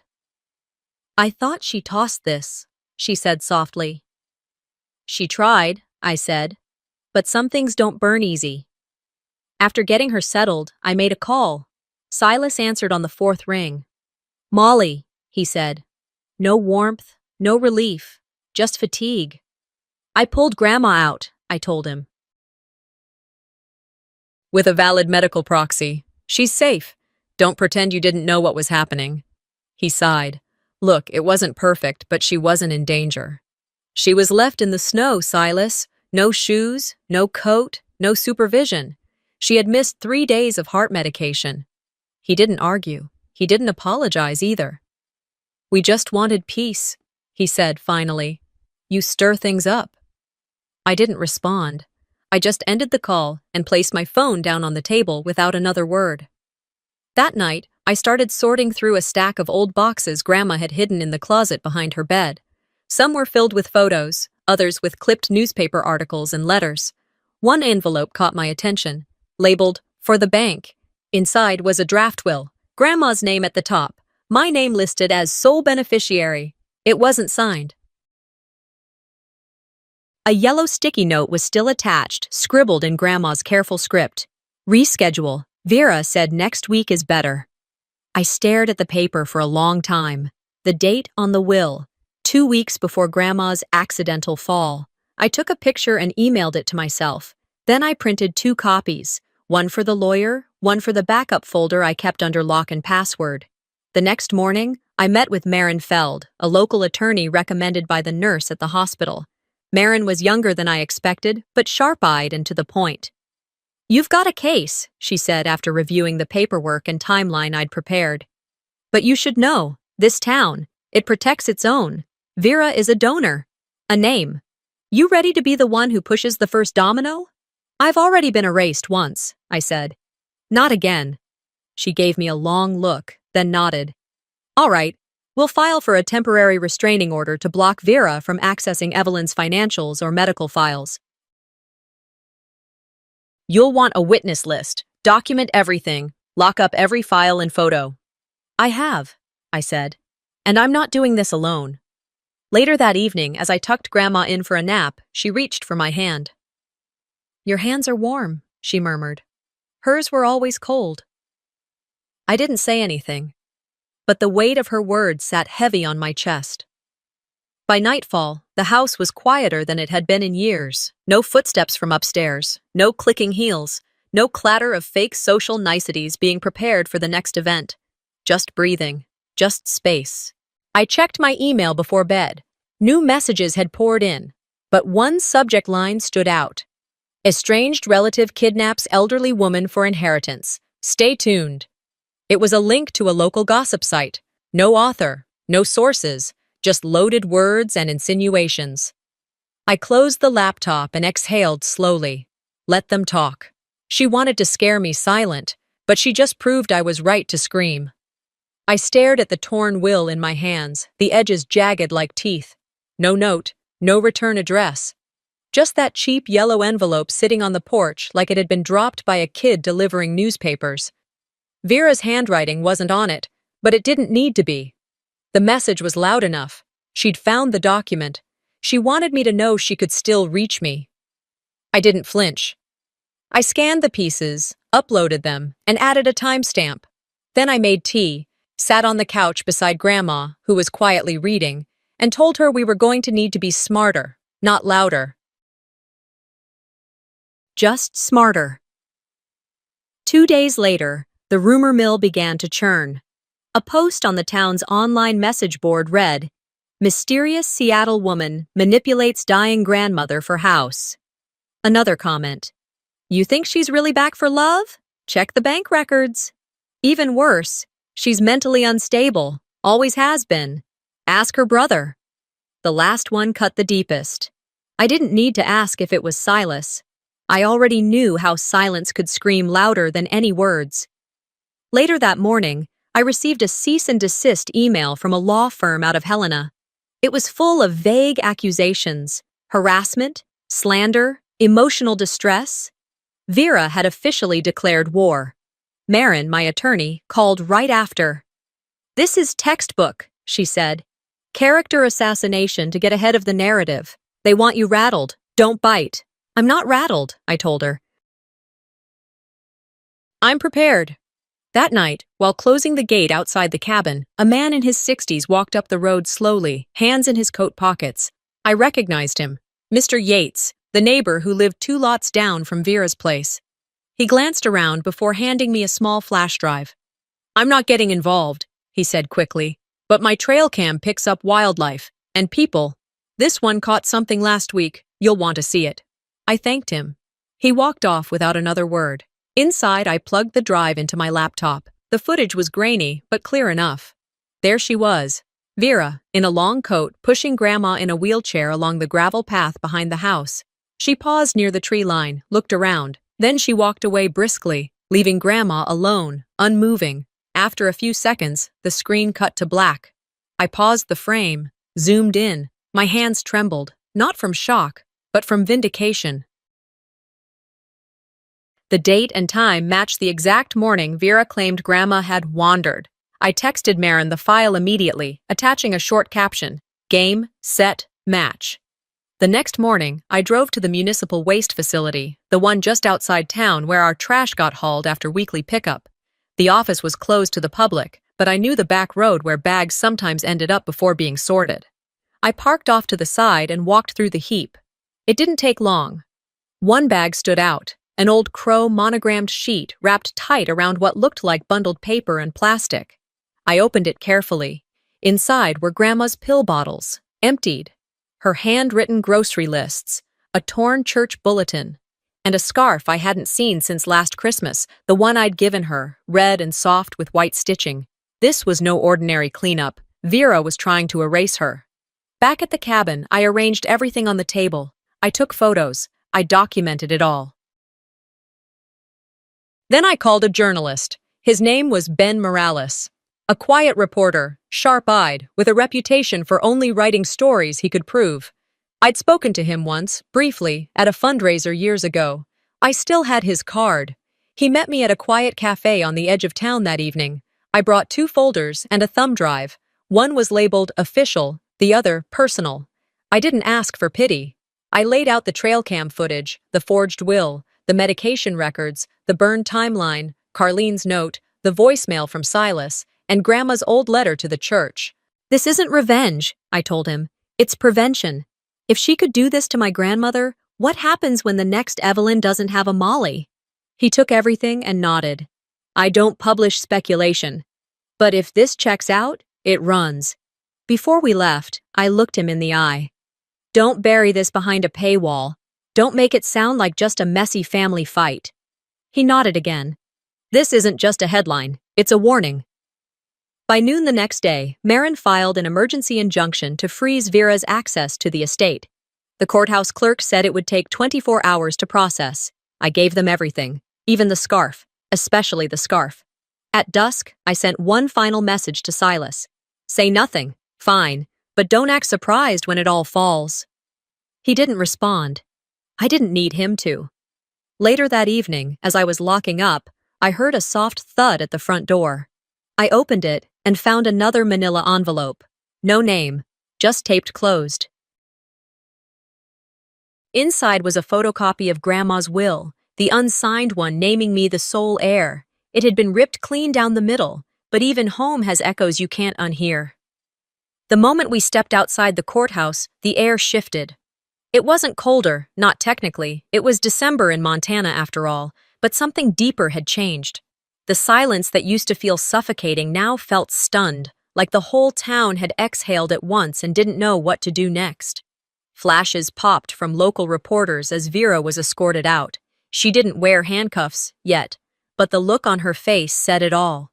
Not shame, not remorse, just fury that she had finally lost control of the narrative. Beside me, Grandma reached for my hand. Her grip was weaker than I remembered, but steady enough. She wore the turquoise necklace I'd recovered from Vera's armoire, the one Vera swore had been lost. It gleamed against her scarf like a quiet victory. "Let's go home," she whispered. I nodded. We didn't speak much in the car. I drove with one hand on the wheel and the other resting gently over hers. The courthouse faded behind us as the headlines rolled in, online, on paper, and eventually, by mouth. Word in town traveled faster than snowfall. Marin called just before we turned into the driveway. "They've revoked all of Vera's rights, financial, medical, guardianship. The judge has filed for criminal review. She's officially out." I thanked her. My voice didn't shake. I didn't cry. Not yet. That evening, I walked Grandma into the house through the front door, the one she hadn't used in months. It felt right, familiar. Like unlocking a memory, not just a lock. Inside, the furniture had been rearranged, but not for comfort. Vera's tastes had overtaken the space like a slow rot, everything in sleek neutrals, cold surfaces, sterile lighting. Nothing of Grandma remained except for a single framed photo on a side table. I picked it up. It was us, Me and Grandma on the porch, years ago. My hair was wild and she was laughing, mid-sentence. Vera had tried to crop it, but a corner of the old frame still peeked out underneath. A reminder she couldn't quite erase us all. The next morning, the newspaper landed on the doorstep. The headline read, "The Family That Left Her Barefoot." I poured coffee and read the article twice. It didn't editorialize, it didn't exaggerate, it told the truth. The documents, the trail cam footage, the voicemail, the forged papers. It was all there. Every page made the house feel a little warmer. By noon, people began stopping by. Some came with casseroles, others with awkward apologies. One man, a local shop owner, simply said, "I should have said something sooner." I didn't judge them. I didn't absolve them either. It was enough they came. Vera, I heard, had gone back to Helena. Rumor was she was staying with a cousin, waiting for her lawyer to sort things out. Her name no longer appeared on the church newsletter. The charity board had quietly removed her photo from their website. Silas emailed that afternoon. Short, no greeting. "I didn't know it was this bad. I'm sorry." I didn't respond. I saved the message. That was enough. That night, I sat on the porch with Grandma. The sky was clear and the air crisp. She held my hand in her lap, fingers tracing mine like reading Braille. "I thought it was over," she said softly. "I thought I'd just fade, quietly." "You weren't meant to fade," I told her. "You were just being silenced." She nodded, her eyes glistening but dry. "I wrote a letter, months ago. I didn't know if it would ever be read." "It was," I said, "and it saved us both." She smiled. "Good." The front door creaked behind us. Marin stepped out, holding a small manila envelope. "The judge wants Evelyn to consider a formal statement," she said. "They're considering charges, not just negligence, intent to defraud, endangerment." Grandma nodded slowly. "Tell them I'll write it myself." That night, I lit a fire in the old fireplace, the one Vera had filled with decorative logs that never saw flame. I tossed those aside and watched real warmth return to the space. I didn't gloat. I didn't scream. I just sat with the weight of what we'd survived and the knowledge that even truth, when finally spoken, doesn't undo the damage. It just stops it from spreading. As the embers settled and the house creaked around me like it remembered how to breathe, I glanced at Grandma asleep in her chair, quilt around her shoulders. And I knew, without needing anyone to tell me, we'd come home. But not to what was. To what could be. The air in the old house was thinner somehow, emptier. As I stepped through the front door for what might be the last time, the echo of my footsteps bounced off bare walls. The place wasn't exactly abandoned, but it no longer had a pulse. All of Vera's modern decor remained, gray tones, glass surfaces, curated silence, but none of it mattered now. Grandma stayed in the car, watching through the windshield, while I went back in alone. I told her I needed a moment, and she understood. I walked slowly through each room. The living room where Vera used to hold her charity teas felt like a museum now. No warmth, no life. The fireplace that once burned my printed evidence was cold, a layer of ash still visible at the bottom. I didn't touch it. In the dining room, I paused where the brunch table once stood, where Vera smiled and toasted her own birthday, while my grandmother froze in the woods behind the property. I traced the outline of a ring left in the varnish by a forgotten champagne glass. Then I entered the study. The desk drawers had been emptied, probably by Vera before her departure. But there on the mantel sat something unexpected. The turquoise necklace, the same one Grandma had worn into court, now returned, silently, without note, without apology. I picked it up, felt the familiar weight of it, and placed it on the mantel with quiet finality. "You were never just an heirloom," I whispered. The next day, Christmas Eve, we moved into the cottage on the edge of town. It wasn't big, just 2 bedrooms, a small kitchen, and a view of the river that froze over by January. But it was warm. The kind of warm that came from knitted blankets and old recipes, not programmable thermostats. We baked cookies that morning. Well, I baked, and Grandma mostly told me what I was doing wrong. She laughed when I burned the first batch. Really laughed. It was the first time I'd heard that sound in weeks. I updated the folder on my laptop. Case resolved. Closure pending. I stared at the screen a long time before closing it. The case was done, technically, but closure wasn't a switch you flipped. It was something you earned over time. That evening, as the snow began to fall again, I sat on the porch wrapped in a quilt while Grandma dozed beside the heater indoors. The river caught the last light of dusk. The whole world looked paused. A letter arrived in the mail that afternoon. A handwritten, no return address, but the handwriting was unmistakable. Silas. Inside was a single sentence. I wish I had your courage. Maybe one day I'll say that out loud. I didn't respond. I folded it neatly and slid it into a drawer. Some bridges don't need burning. They just stop being roads. Later that week, Ben Morales, the journalist, called. The article had gone national. Syndicated. A few news outlets wanted interviews. Morning shows, podcast producers. A platform. Would you like to speak publicly? He asked. I paused, thought of Grandma, asleep in her chair, finally safe. Not today, I said. The people who needed to hear me already did. He understood. I started volunteering again the following month. A local elder advocacy group welcomed me in, no questions asked. I reviewed cases of potential guardianship abuse, helped draft better reporting procedures. The work was slow, not glamorous, but it mattered. One night, while drying dishes, Grandma looked over at me from her chair and said, "It's not just about surviving, is it?" I shook my head. No, it's about being seen, even if only by one person. She smiled, then nodded once, like she understood something deeper than either of us could say out loud. As the snow thickened outside and the wind hummed low, I pulled an old photo from the drawer. It was us, taken years ago on the porch of the family home, back before Vera's shadow touched everything. I slid it into a new frame, simple wood, no glass. I placed it on the windowsill facing the river, and for the first time, I didn't feel like I had to be loud to be heard. Sometimes the loudest kind of love is the one that refuses to stay silent.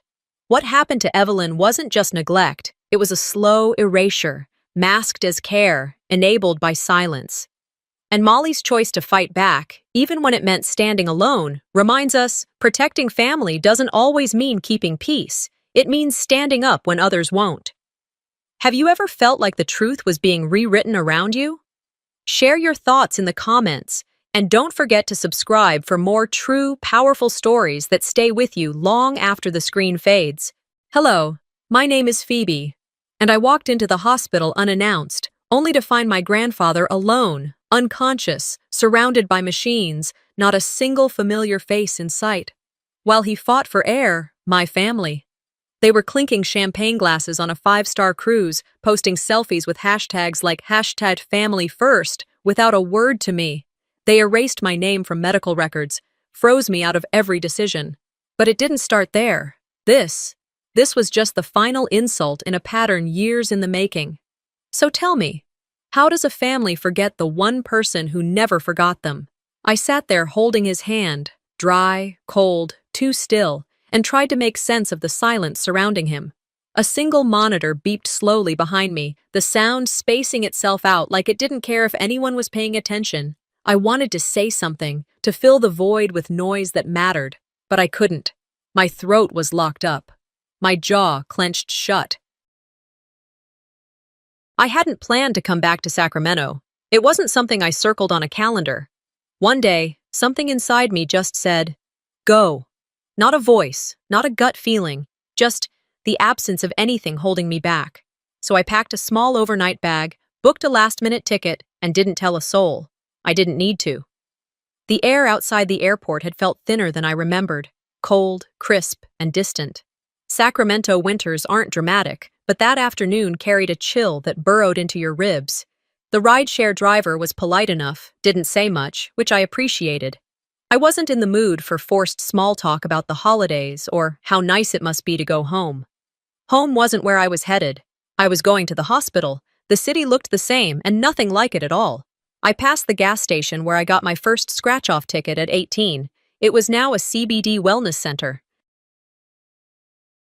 The street leading toward the old neighborhood had the same potholes I remembered, just more of them. A bakery I used to love was gone, replaced by a luxury dog grooming studio. The hospital hadn't changed. County General still wore its age like an old coat, patched up but holding. The front desk staff looked tired but polite.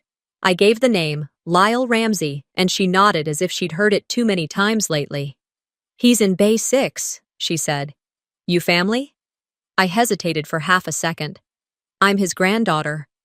"Glad someone showed up," she murmured, barely loud enough for me to hear. But I did. And I wouldn't forget it. The ER bay curtain was half drawn. The light overhead flickered just once before holding steady. There he was, my grandfather. The man who once lifted me onto his shoulders just to let me pick oranges off the backyard tree. Now, motionless, tubes in his nose, hands limp, skin grayer than I was prepared for. I didn't cry. I didn't gasp. I just sat. It felt like my whole body disconnected from itself, like I was watching someone else live this moment. I reached for his hand and held it. Cold, not freezing, but far from warm. That's when it hit me. No one else was there. Not a single soul. No Vera, no Avery, no Seraphine. He was alone. I pulled my phone from my jacket, instinct more than intention. A notification blinked across the screen.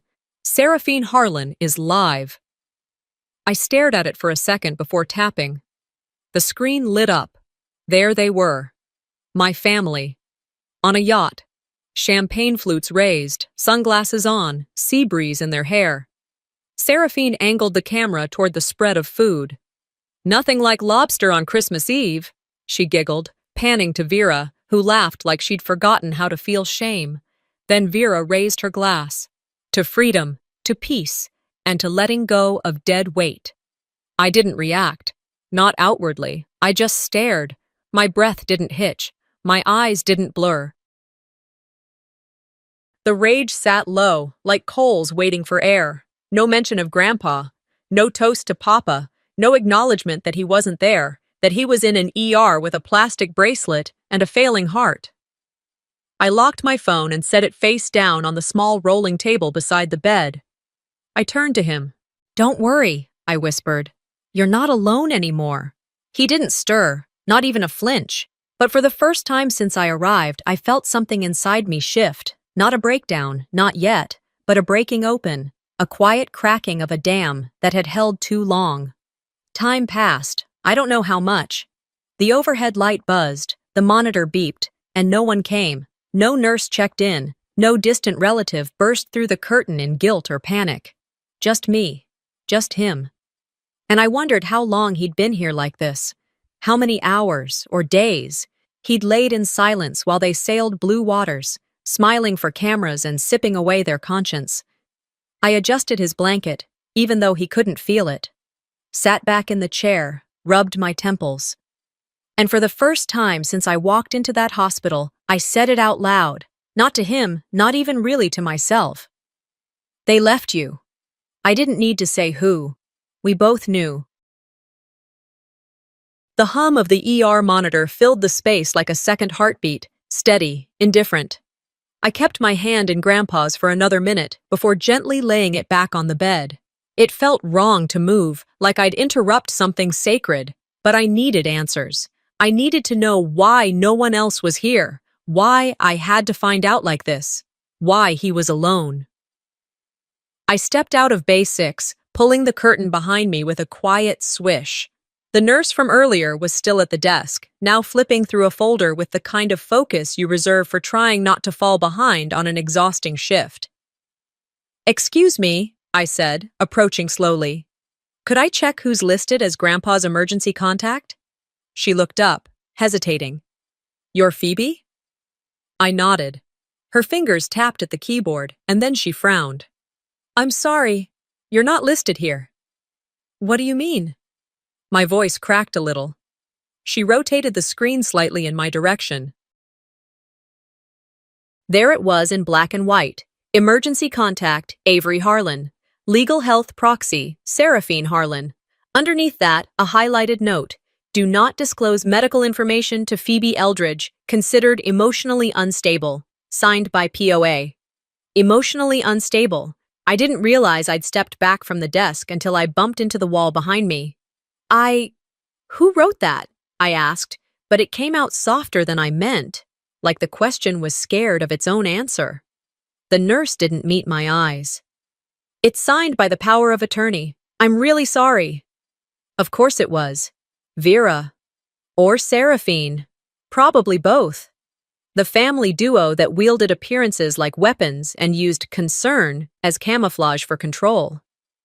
I gave a small nod and walked away before she could say anything else, before she could apologize for something that wasn't her fault, and certainly wasn't mine.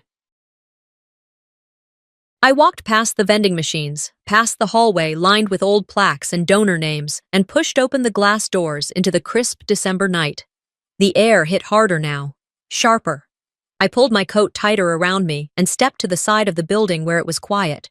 I unlocked my phone, found Vera's contact, and hit call. It rang once, and then, of course, she picked up. Phoebe? Her voice was light, like champagne foam.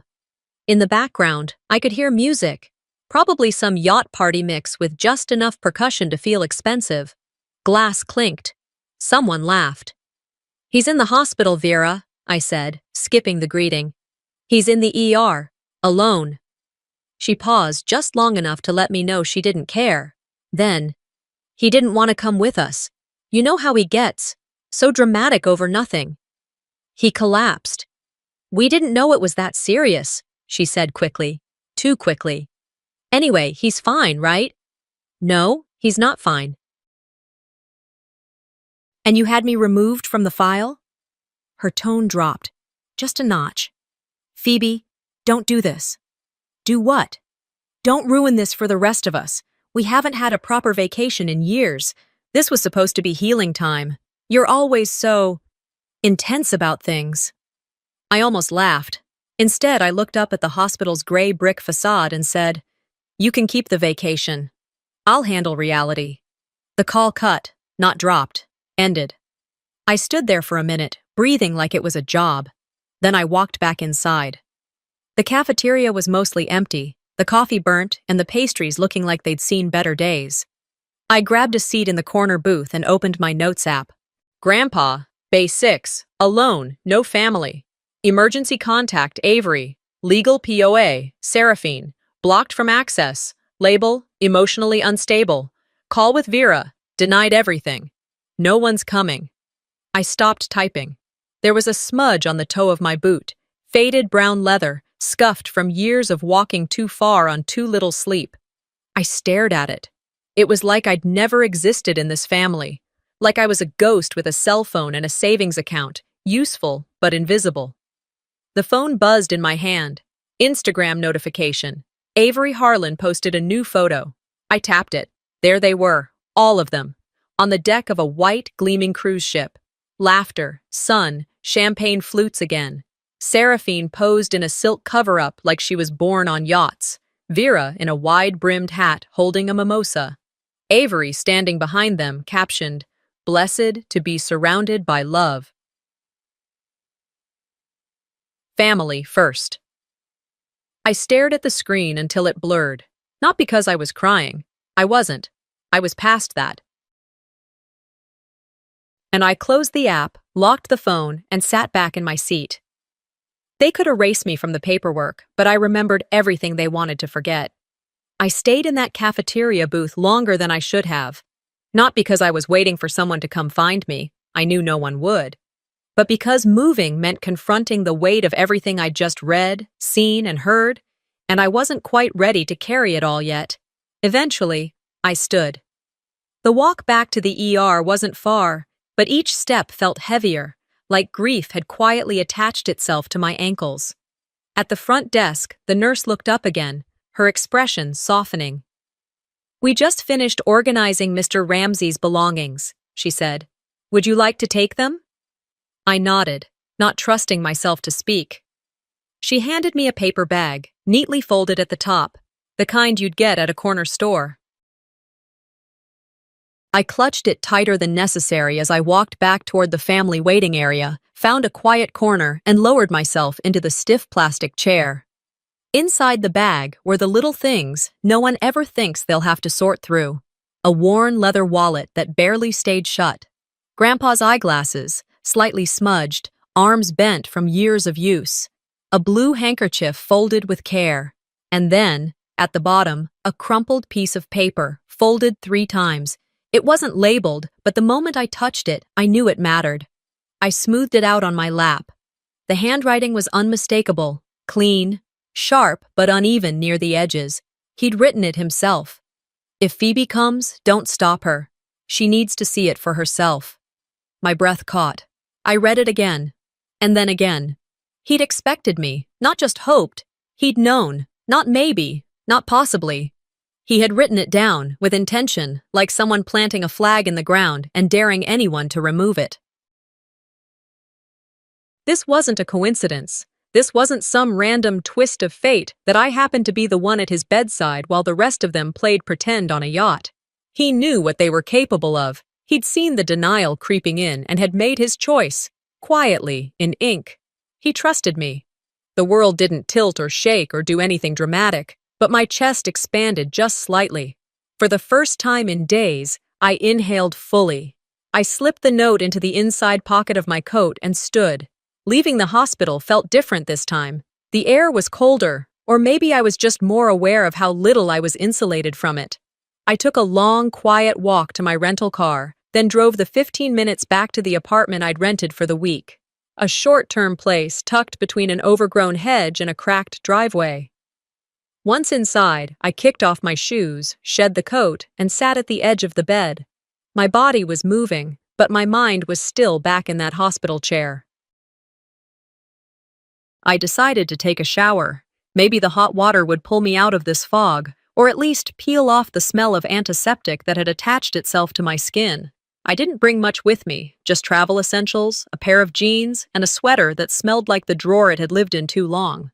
After drying off and wrapping my hair into a loose bun, I opened the apartment's tiny mailbox on a whim. Inside was a single envelope. No return address. Postmarked 2 weeks ago. I tore it open slowly, suddenly aware of how quiet the room had gotten. It was his handwriting again. Phoebe, I know I don't say it much. Maybe I never have. But I see you. I see how much you carry. If they leave me behind, I know you won't. Don't let them tell you who you are. You already know. Love, Grandpa. I didn't cry right away. The kind of grief I felt wasn't sharp. It was thick, heavy, like molasses stuck in my chest. I sank down onto the steps outside the unit and let the paper rest on my knees. I read it again, and again. I don't know how long I sat there. The sun had started to dip low, casting a long orange streak across the pavement. At some point, I stood.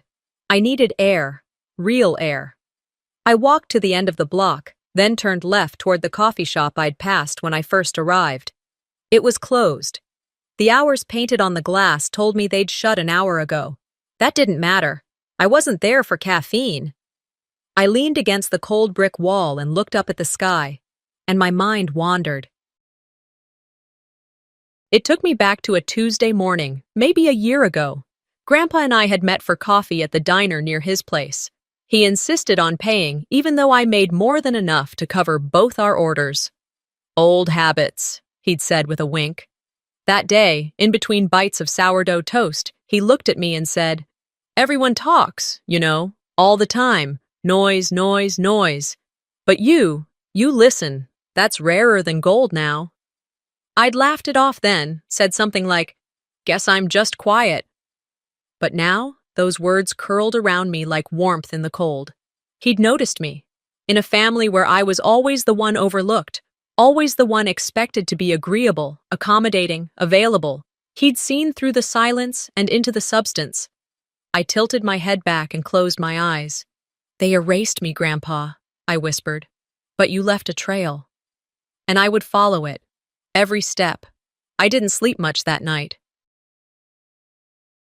After I got back from the walk, I curled up on the edge of the bed, laptop balanced across my thighs, staring at the banking portal I hadn't logged into in months. It had always been easier to just send the money when someone asked. I never questioned it. Utilities, tuition, medication, unexpected costs that kept stacking. Every time they needed something, I wired it without blinking. But now, the blinking cursor in the password box felt like it was daring me. I logged in. It took a minute to load. The Wi-Fi in the apartment wasn't great, but once the screen populated, the numbers came alive. Balance, lower than expected. Way lower. I clicked the transaction history. The dates lined up too cleanly. 3 first-class plane tickets, a suite booking with an upscale cruise line. Spa charges under Seraphine's name, at least 6, all labeled rejuvenation package. A shopping spree at a luxury retailer. Then, the final insult, a $6,000 transfer titled Reroute MedFund, Emergency Reallocation. I leaned back in my chair. They used his prescription money. Money I sent for heart medication, for oxygen refills, for that stupid orthopedic bed Vera swore he needed. I stared at the screen and whispered, they used his pills to fund their pedicures. The words sat in the air like smoke. I didn't cry. I didn't scream. I just stared. Until something else hit me. The old email backup Grandpa had me set up years ago when he got locked out of his account one too many times. He hated technology, but insisted on keeping everything just in case. I'd helped him create a duplicate Gmail account that forwarded copies of all his incoming messages. He didn't even know it was still active. I logged in. There weren't many messages, mostly newsletters and spam. But one email caught my eye. The subject line read, Assisted Living Transition, Jan Plan. It was a draft. The sender was Avery. I opened it. There were bullet points. My brother had bullet pointed my grandfather's exile. Keep him calm. Don't loop Phoebe in, she's too attached. Legal clearance after cruise. Transition discussion mid-January, depending on health decline. I sat frozen. I didn't even realize my fingers had gone cold. This wasn't a misunderstanding. This wasn't a lapse in communication or bad timing. This was a plan. An organized, deliberate, strategic plan to remove our grandfather from their lives, and me from the narrative. I dropped the mouse and stood up abruptly, nearly knocking over the glass of water beside me. I braced myself against the edge of the desk, breathing in deep, slow gulps of air. They weren't just selfish, they were calculated. This wasn't incompetence. This was a coup. It was already dark out. A thick fog had crept in while I was absorbed in the screen, wrapping the windows in a blur of condensation.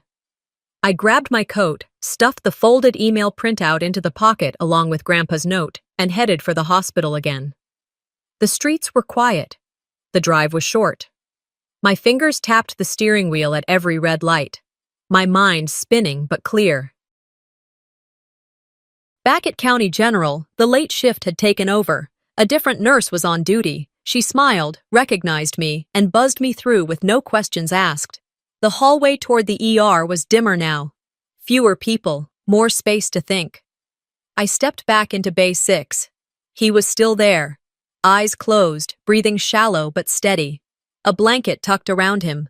Someone had turned off the overhead light, leaving just the glow from the monitor and the small wall sconce above his head.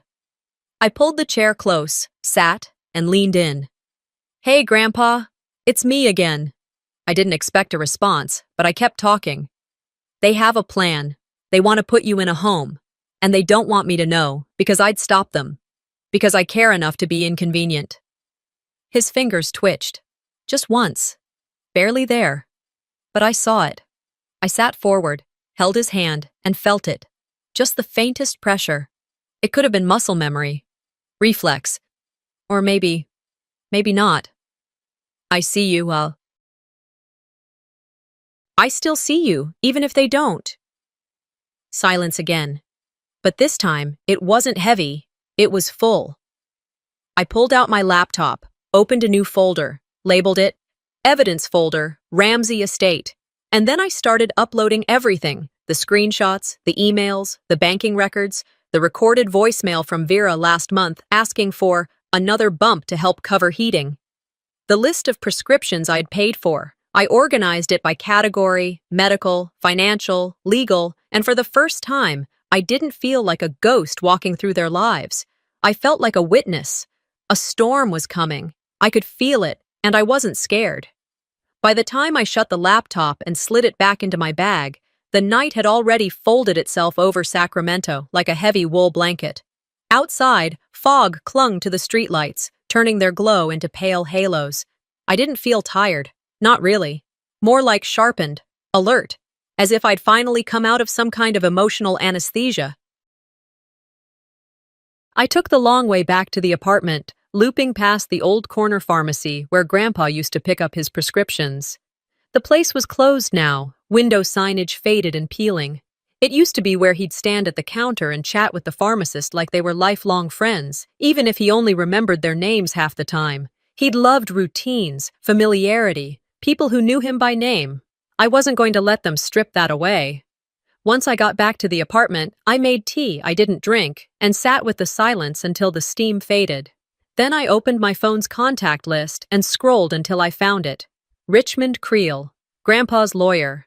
I hadn't spoken to him in years, not since a family wedding where he'd given me a long, quiet nod and said, "You'll be the one holding the truth when they start rewriting it." I hit call. He answered on the third ring. "Phoebe Eldridge?" His voice was gravel, but steady. "Yes, sir." I'm calling about Lyle." "I know why you're calling," he said after a pause. "If you're the one reaching out, then things are worse than he feared." I didn't need to fill in the blanks. Instead, I told him what I'd found. The bank records, the fake transition plan, the note Grandpa had written about me. "I have scans of all of it," I added. "Would you like me to send them over?" "Yes," he said. "And meet me tomorrow, 10 a.m., my office. Don't bring anyone. Don't tell anyone." The line went quiet. I sat with it for a few seconds after he hung up, letting the weight of those last 4 words settle. Don't tell anyone, not even my siblings, especially not them. I forwarded the files, then set my alarm for 7:30. But I didn't sleep. The next evening, just as I was finishing a basic dinner, toast and eggs, I got the notification. Zoom invite, Harlan family check-in. I stared at it. There was no message attached, just a meeting link and a subject line that felt more like a trap than a courtesy. My gut told me not to click it, but something sharper inside me said otherwise. If they were gathering, they wanted something. If they wanted something, they were nervous. And nervous people make mistakes. I clicked. The screen loaded with Vera first, perfectly lit from a golden lamp that wasn't hospital grade. She was in a robe I recognized from a catalog she used to leave open on the kitchen counter like bait. "Phoebe," she said brightly, as if this was a holiday reunion and not a staged ambush. Avery joined next, seated in what looked like a yacht lounge, drink in hand. His smile was thin, lips tight as piano wire. Then Seraphine appeared, background blurred, makeup perfect. "We just wanted to check in," Vera began, clasping her hands. "This has all been a lot." I didn't respond. Seraphine filled the silence. "We've had so many messages. Everyone's asking how Grandpa is, and we realized we needed to come together, for his sake." Avery jumped in. "We had to act fast. He's clearly not capable anymore. You get emotionally caught up. That's not helpful right now." I still said nothing. Vera tilted her head in that way she did when she was about to lie but wanted to look like she wasn't. "No one is cutting you out, sweetie. We all have our roles." I reached up and clicked record without breaking eye contact. Seraphine gave a soft, patronizing chuckle. "You're not handling this rationally. We're thinking about the bigger picture." I took a breath. "I am now. That's the problem, isn't it?" The screen went quiet for half a second, just enough for me to feel it land. Then Vera tried to pivot. "Look, this doesn't have to turn ugly. Let's just agree on boundaries." "Great," I said. "Let's start with the truth. Then we can draw all the boundaries you want." I ended the call. Not out of drama. Not because I couldn't handle them, but because I finally knew I didn't need to hear one more lie that started with, We're just concerned. I uploaded the recording to the same folder where the rest of my evidence lived. The folder was growing. I opened my messages, found Avery's name, typed slowly. I'm not asking for permission. I'm preparing for court. I hit send. No threats, no anger, just fact. 30 seconds later, my phone lit up. Vera calling, ignored, then Seraphine, ignored. Avery, declined. One after the other, like fire alarms in a burning house they swore wasn't on fire. I placed the phone face down, stood, and walked to the window. Outside, it was raining softly now, the kind of rain that doesn't shout, just settles. I watched the drops streak the glass and thought of Grandpa, still hooked up to tubes, still waiting for someone to treat him like more than an inconvenience. They wanted me quiet. They'll wish I stayed that way. I didn't wait for the next morning. At 11:04 p.m., sitting at the tiny kitchen table in my rental apartment, I logged back into the family's shared financial account. The same account I'd been silently funding for years. My name was there, second under authorized users, just as it always had been. Quiet, functional, ignored. I clicked into the account settings. Freeze all transfers. The button glowed in soft blue. I hovered over it for a moment. My hand didn't shake. My breath didn't hitch. I just clicked. A pop-up. Are you sure you want to freeze all activity? This will disable all associated cards and outgoing transfers. Yes, I clicked again, and just like that, it was done. The status bar turned red. Account status, locked. I leaned back in the chair and finally, took a deep breath. Not the kind you take after crying, but the kind you take when you know you've done something irreversible and necessary. Within 30 minutes, my phone started lighting up like a cheap casino slot machine. 7 missed calls. 3 voicemails. And then, the first text. From Seraphine. We're stranded. What did you do? I let it sit for a second. Then I typed back. Nothing you wouldn't have done if it were you in my place. I didn't wait for a reply. I didn't expect one. Instead, I stood, walked over to the window, and opened it slightly. The air outside was sharp, but it smelled like clean things, wet leaves, cold concrete, something honest. I closed my eyes and let it sit on my skin. When the phone rang again, I answered. It was Avery. What the hell, Phoebe? He snapped before I could say hello. You'll have to be more specific, I said calmly. I just got a call from the hotel. Our cards are all being declined. Seraphine tried to pay for breakfast this morning and got flagged like she was laundering money. Maybe she is, I said. In the background, I heard Vera's voice rise.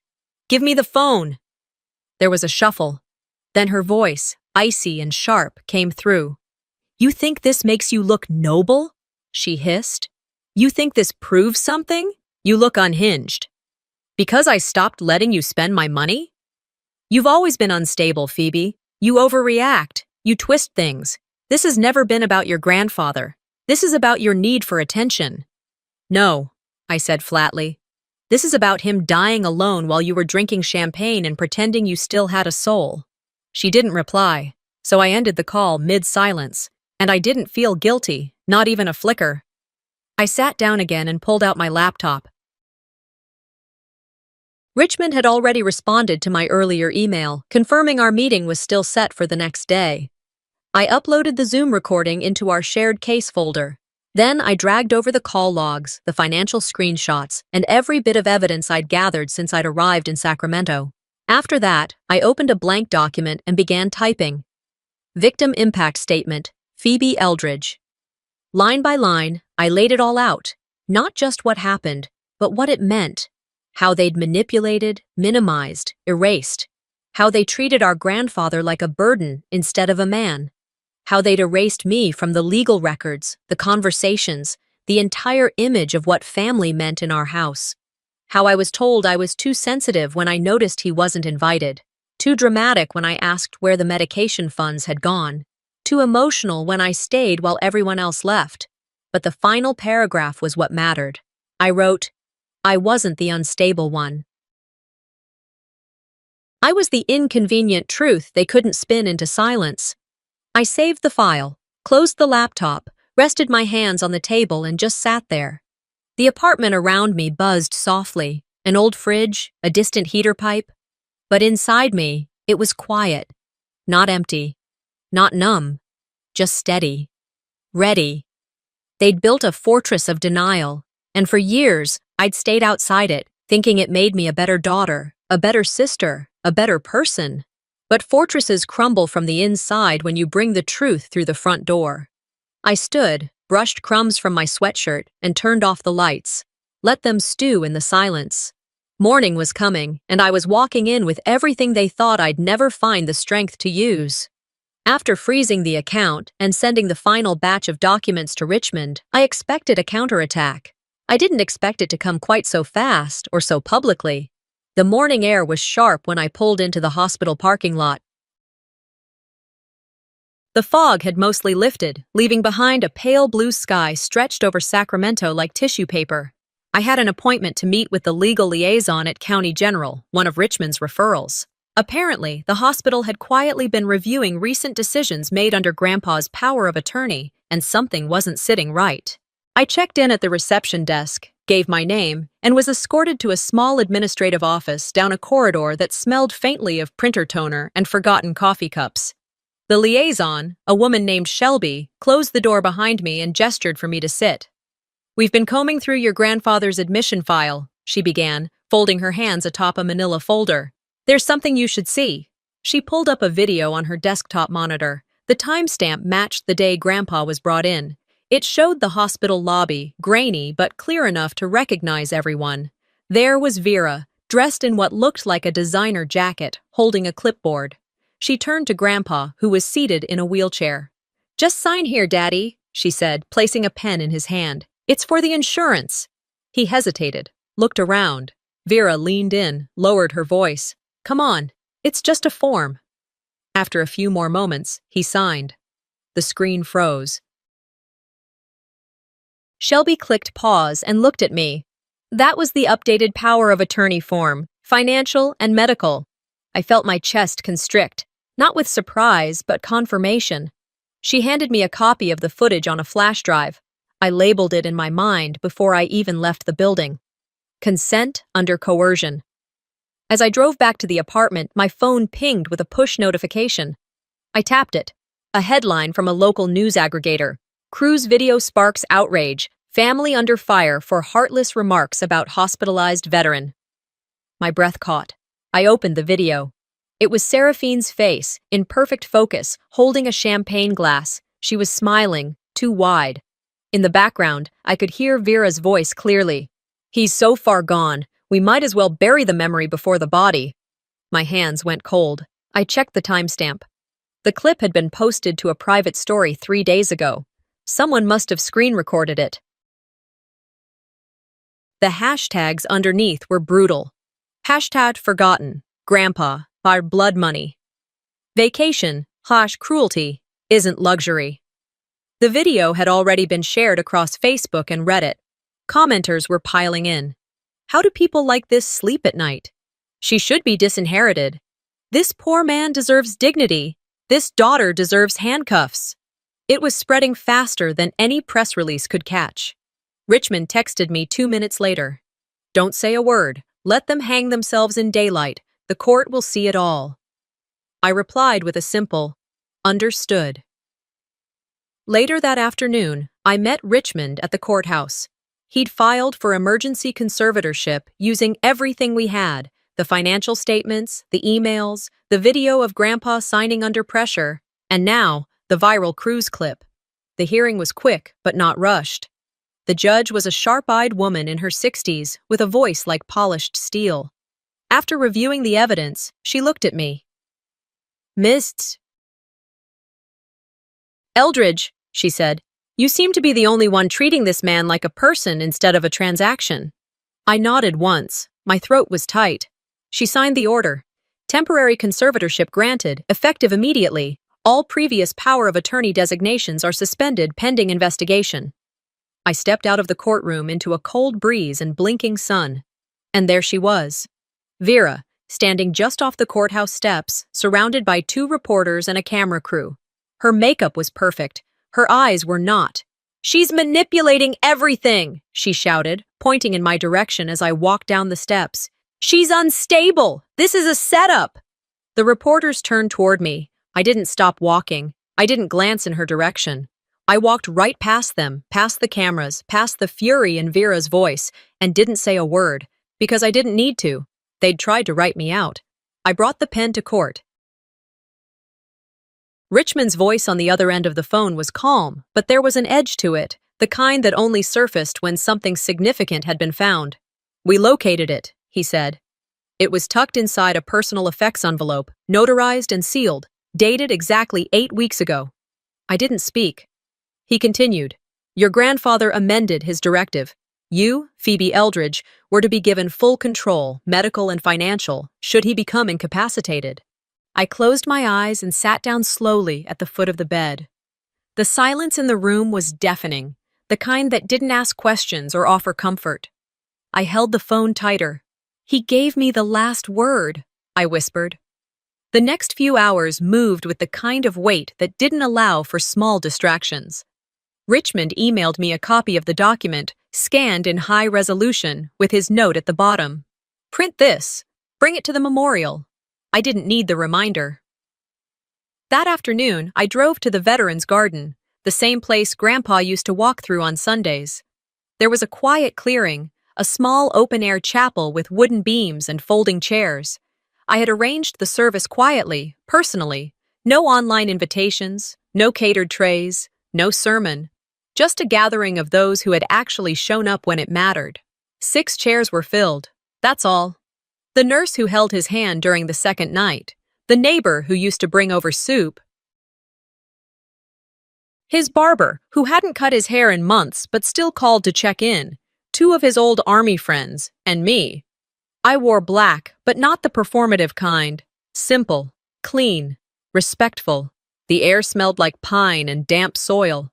Wind moved gently through the trees, like it knew not to interrupt. At 2:17 p.m. they arrived. Vera, Avery, Seraphine. Uninvited, dressed to match each other, like a brochure for image management. Vera wore sunglasses too large for the cloud-covered sky. Avery had on a gray wool coat like he was posing for a courtroom sketch. Seraphine trailed behind, phone in hand, like she was scouting Instagram angles. They approached the path toward the chairs. The security guard, a local veteran himself, stepped forward. "I'm sorry," he said politely. "This is a private event. You're not on the list." Vera's face froze. "We're his family." The guard didn't flinch.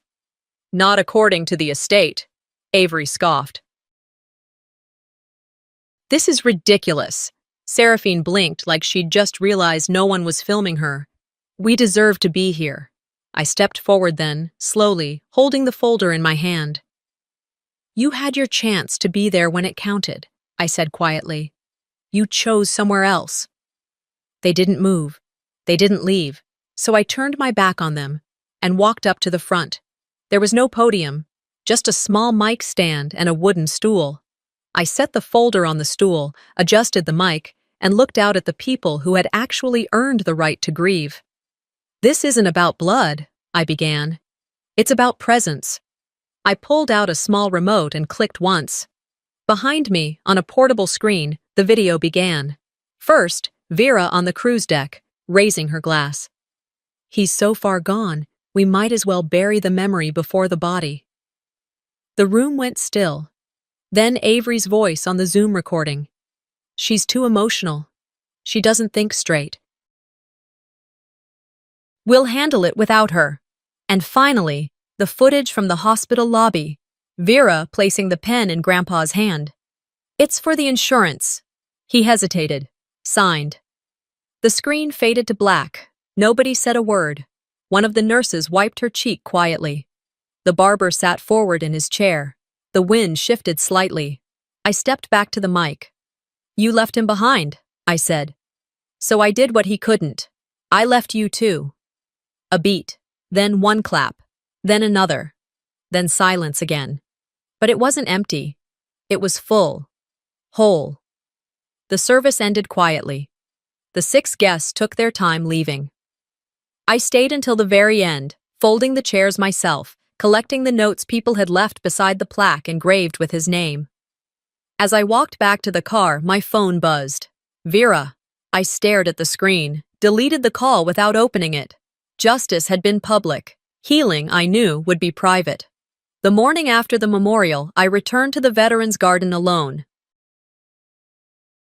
It was still early, the kind of quiet that only exists before people begin filling the world with noise. Dew clung to the grass, and a low breeze moved lazily through the oaks. The wooden chairs were gone now, folded and stored away, but the memory of the service still hung in the air. I sat on the bench near the dedication plaque, the one I'd chosen with Richmond's help. It read, "You were loved, even when forgotten." I took Grandpa's jacket from my bag and laid it gently over the chair beside mine. It was a simple act, but it felt like sealing something, not closing a door, more like opening a new one. One of Grandpa's old army buddies had stayed behind after the others left yesterday. He was the kind of man who didn't speak unless it mattered. But before he got into his truck, he looked me in the eye and said, "Not everyone gets someone like you, Phoebe." I hadn't known how to respond then, so I nodded, the way Grandpa used to. Quiet acknowledgement, the kind that didn't need a performance. By midday, I was back at the apartment. My shoes were muddy from the grass. I peeled them off at the door and walked barefoot across the wood floor, listening to the soft creak with each step. On the kitchen table sat a stack of unopened mail. I hadn't checked it since the hearing.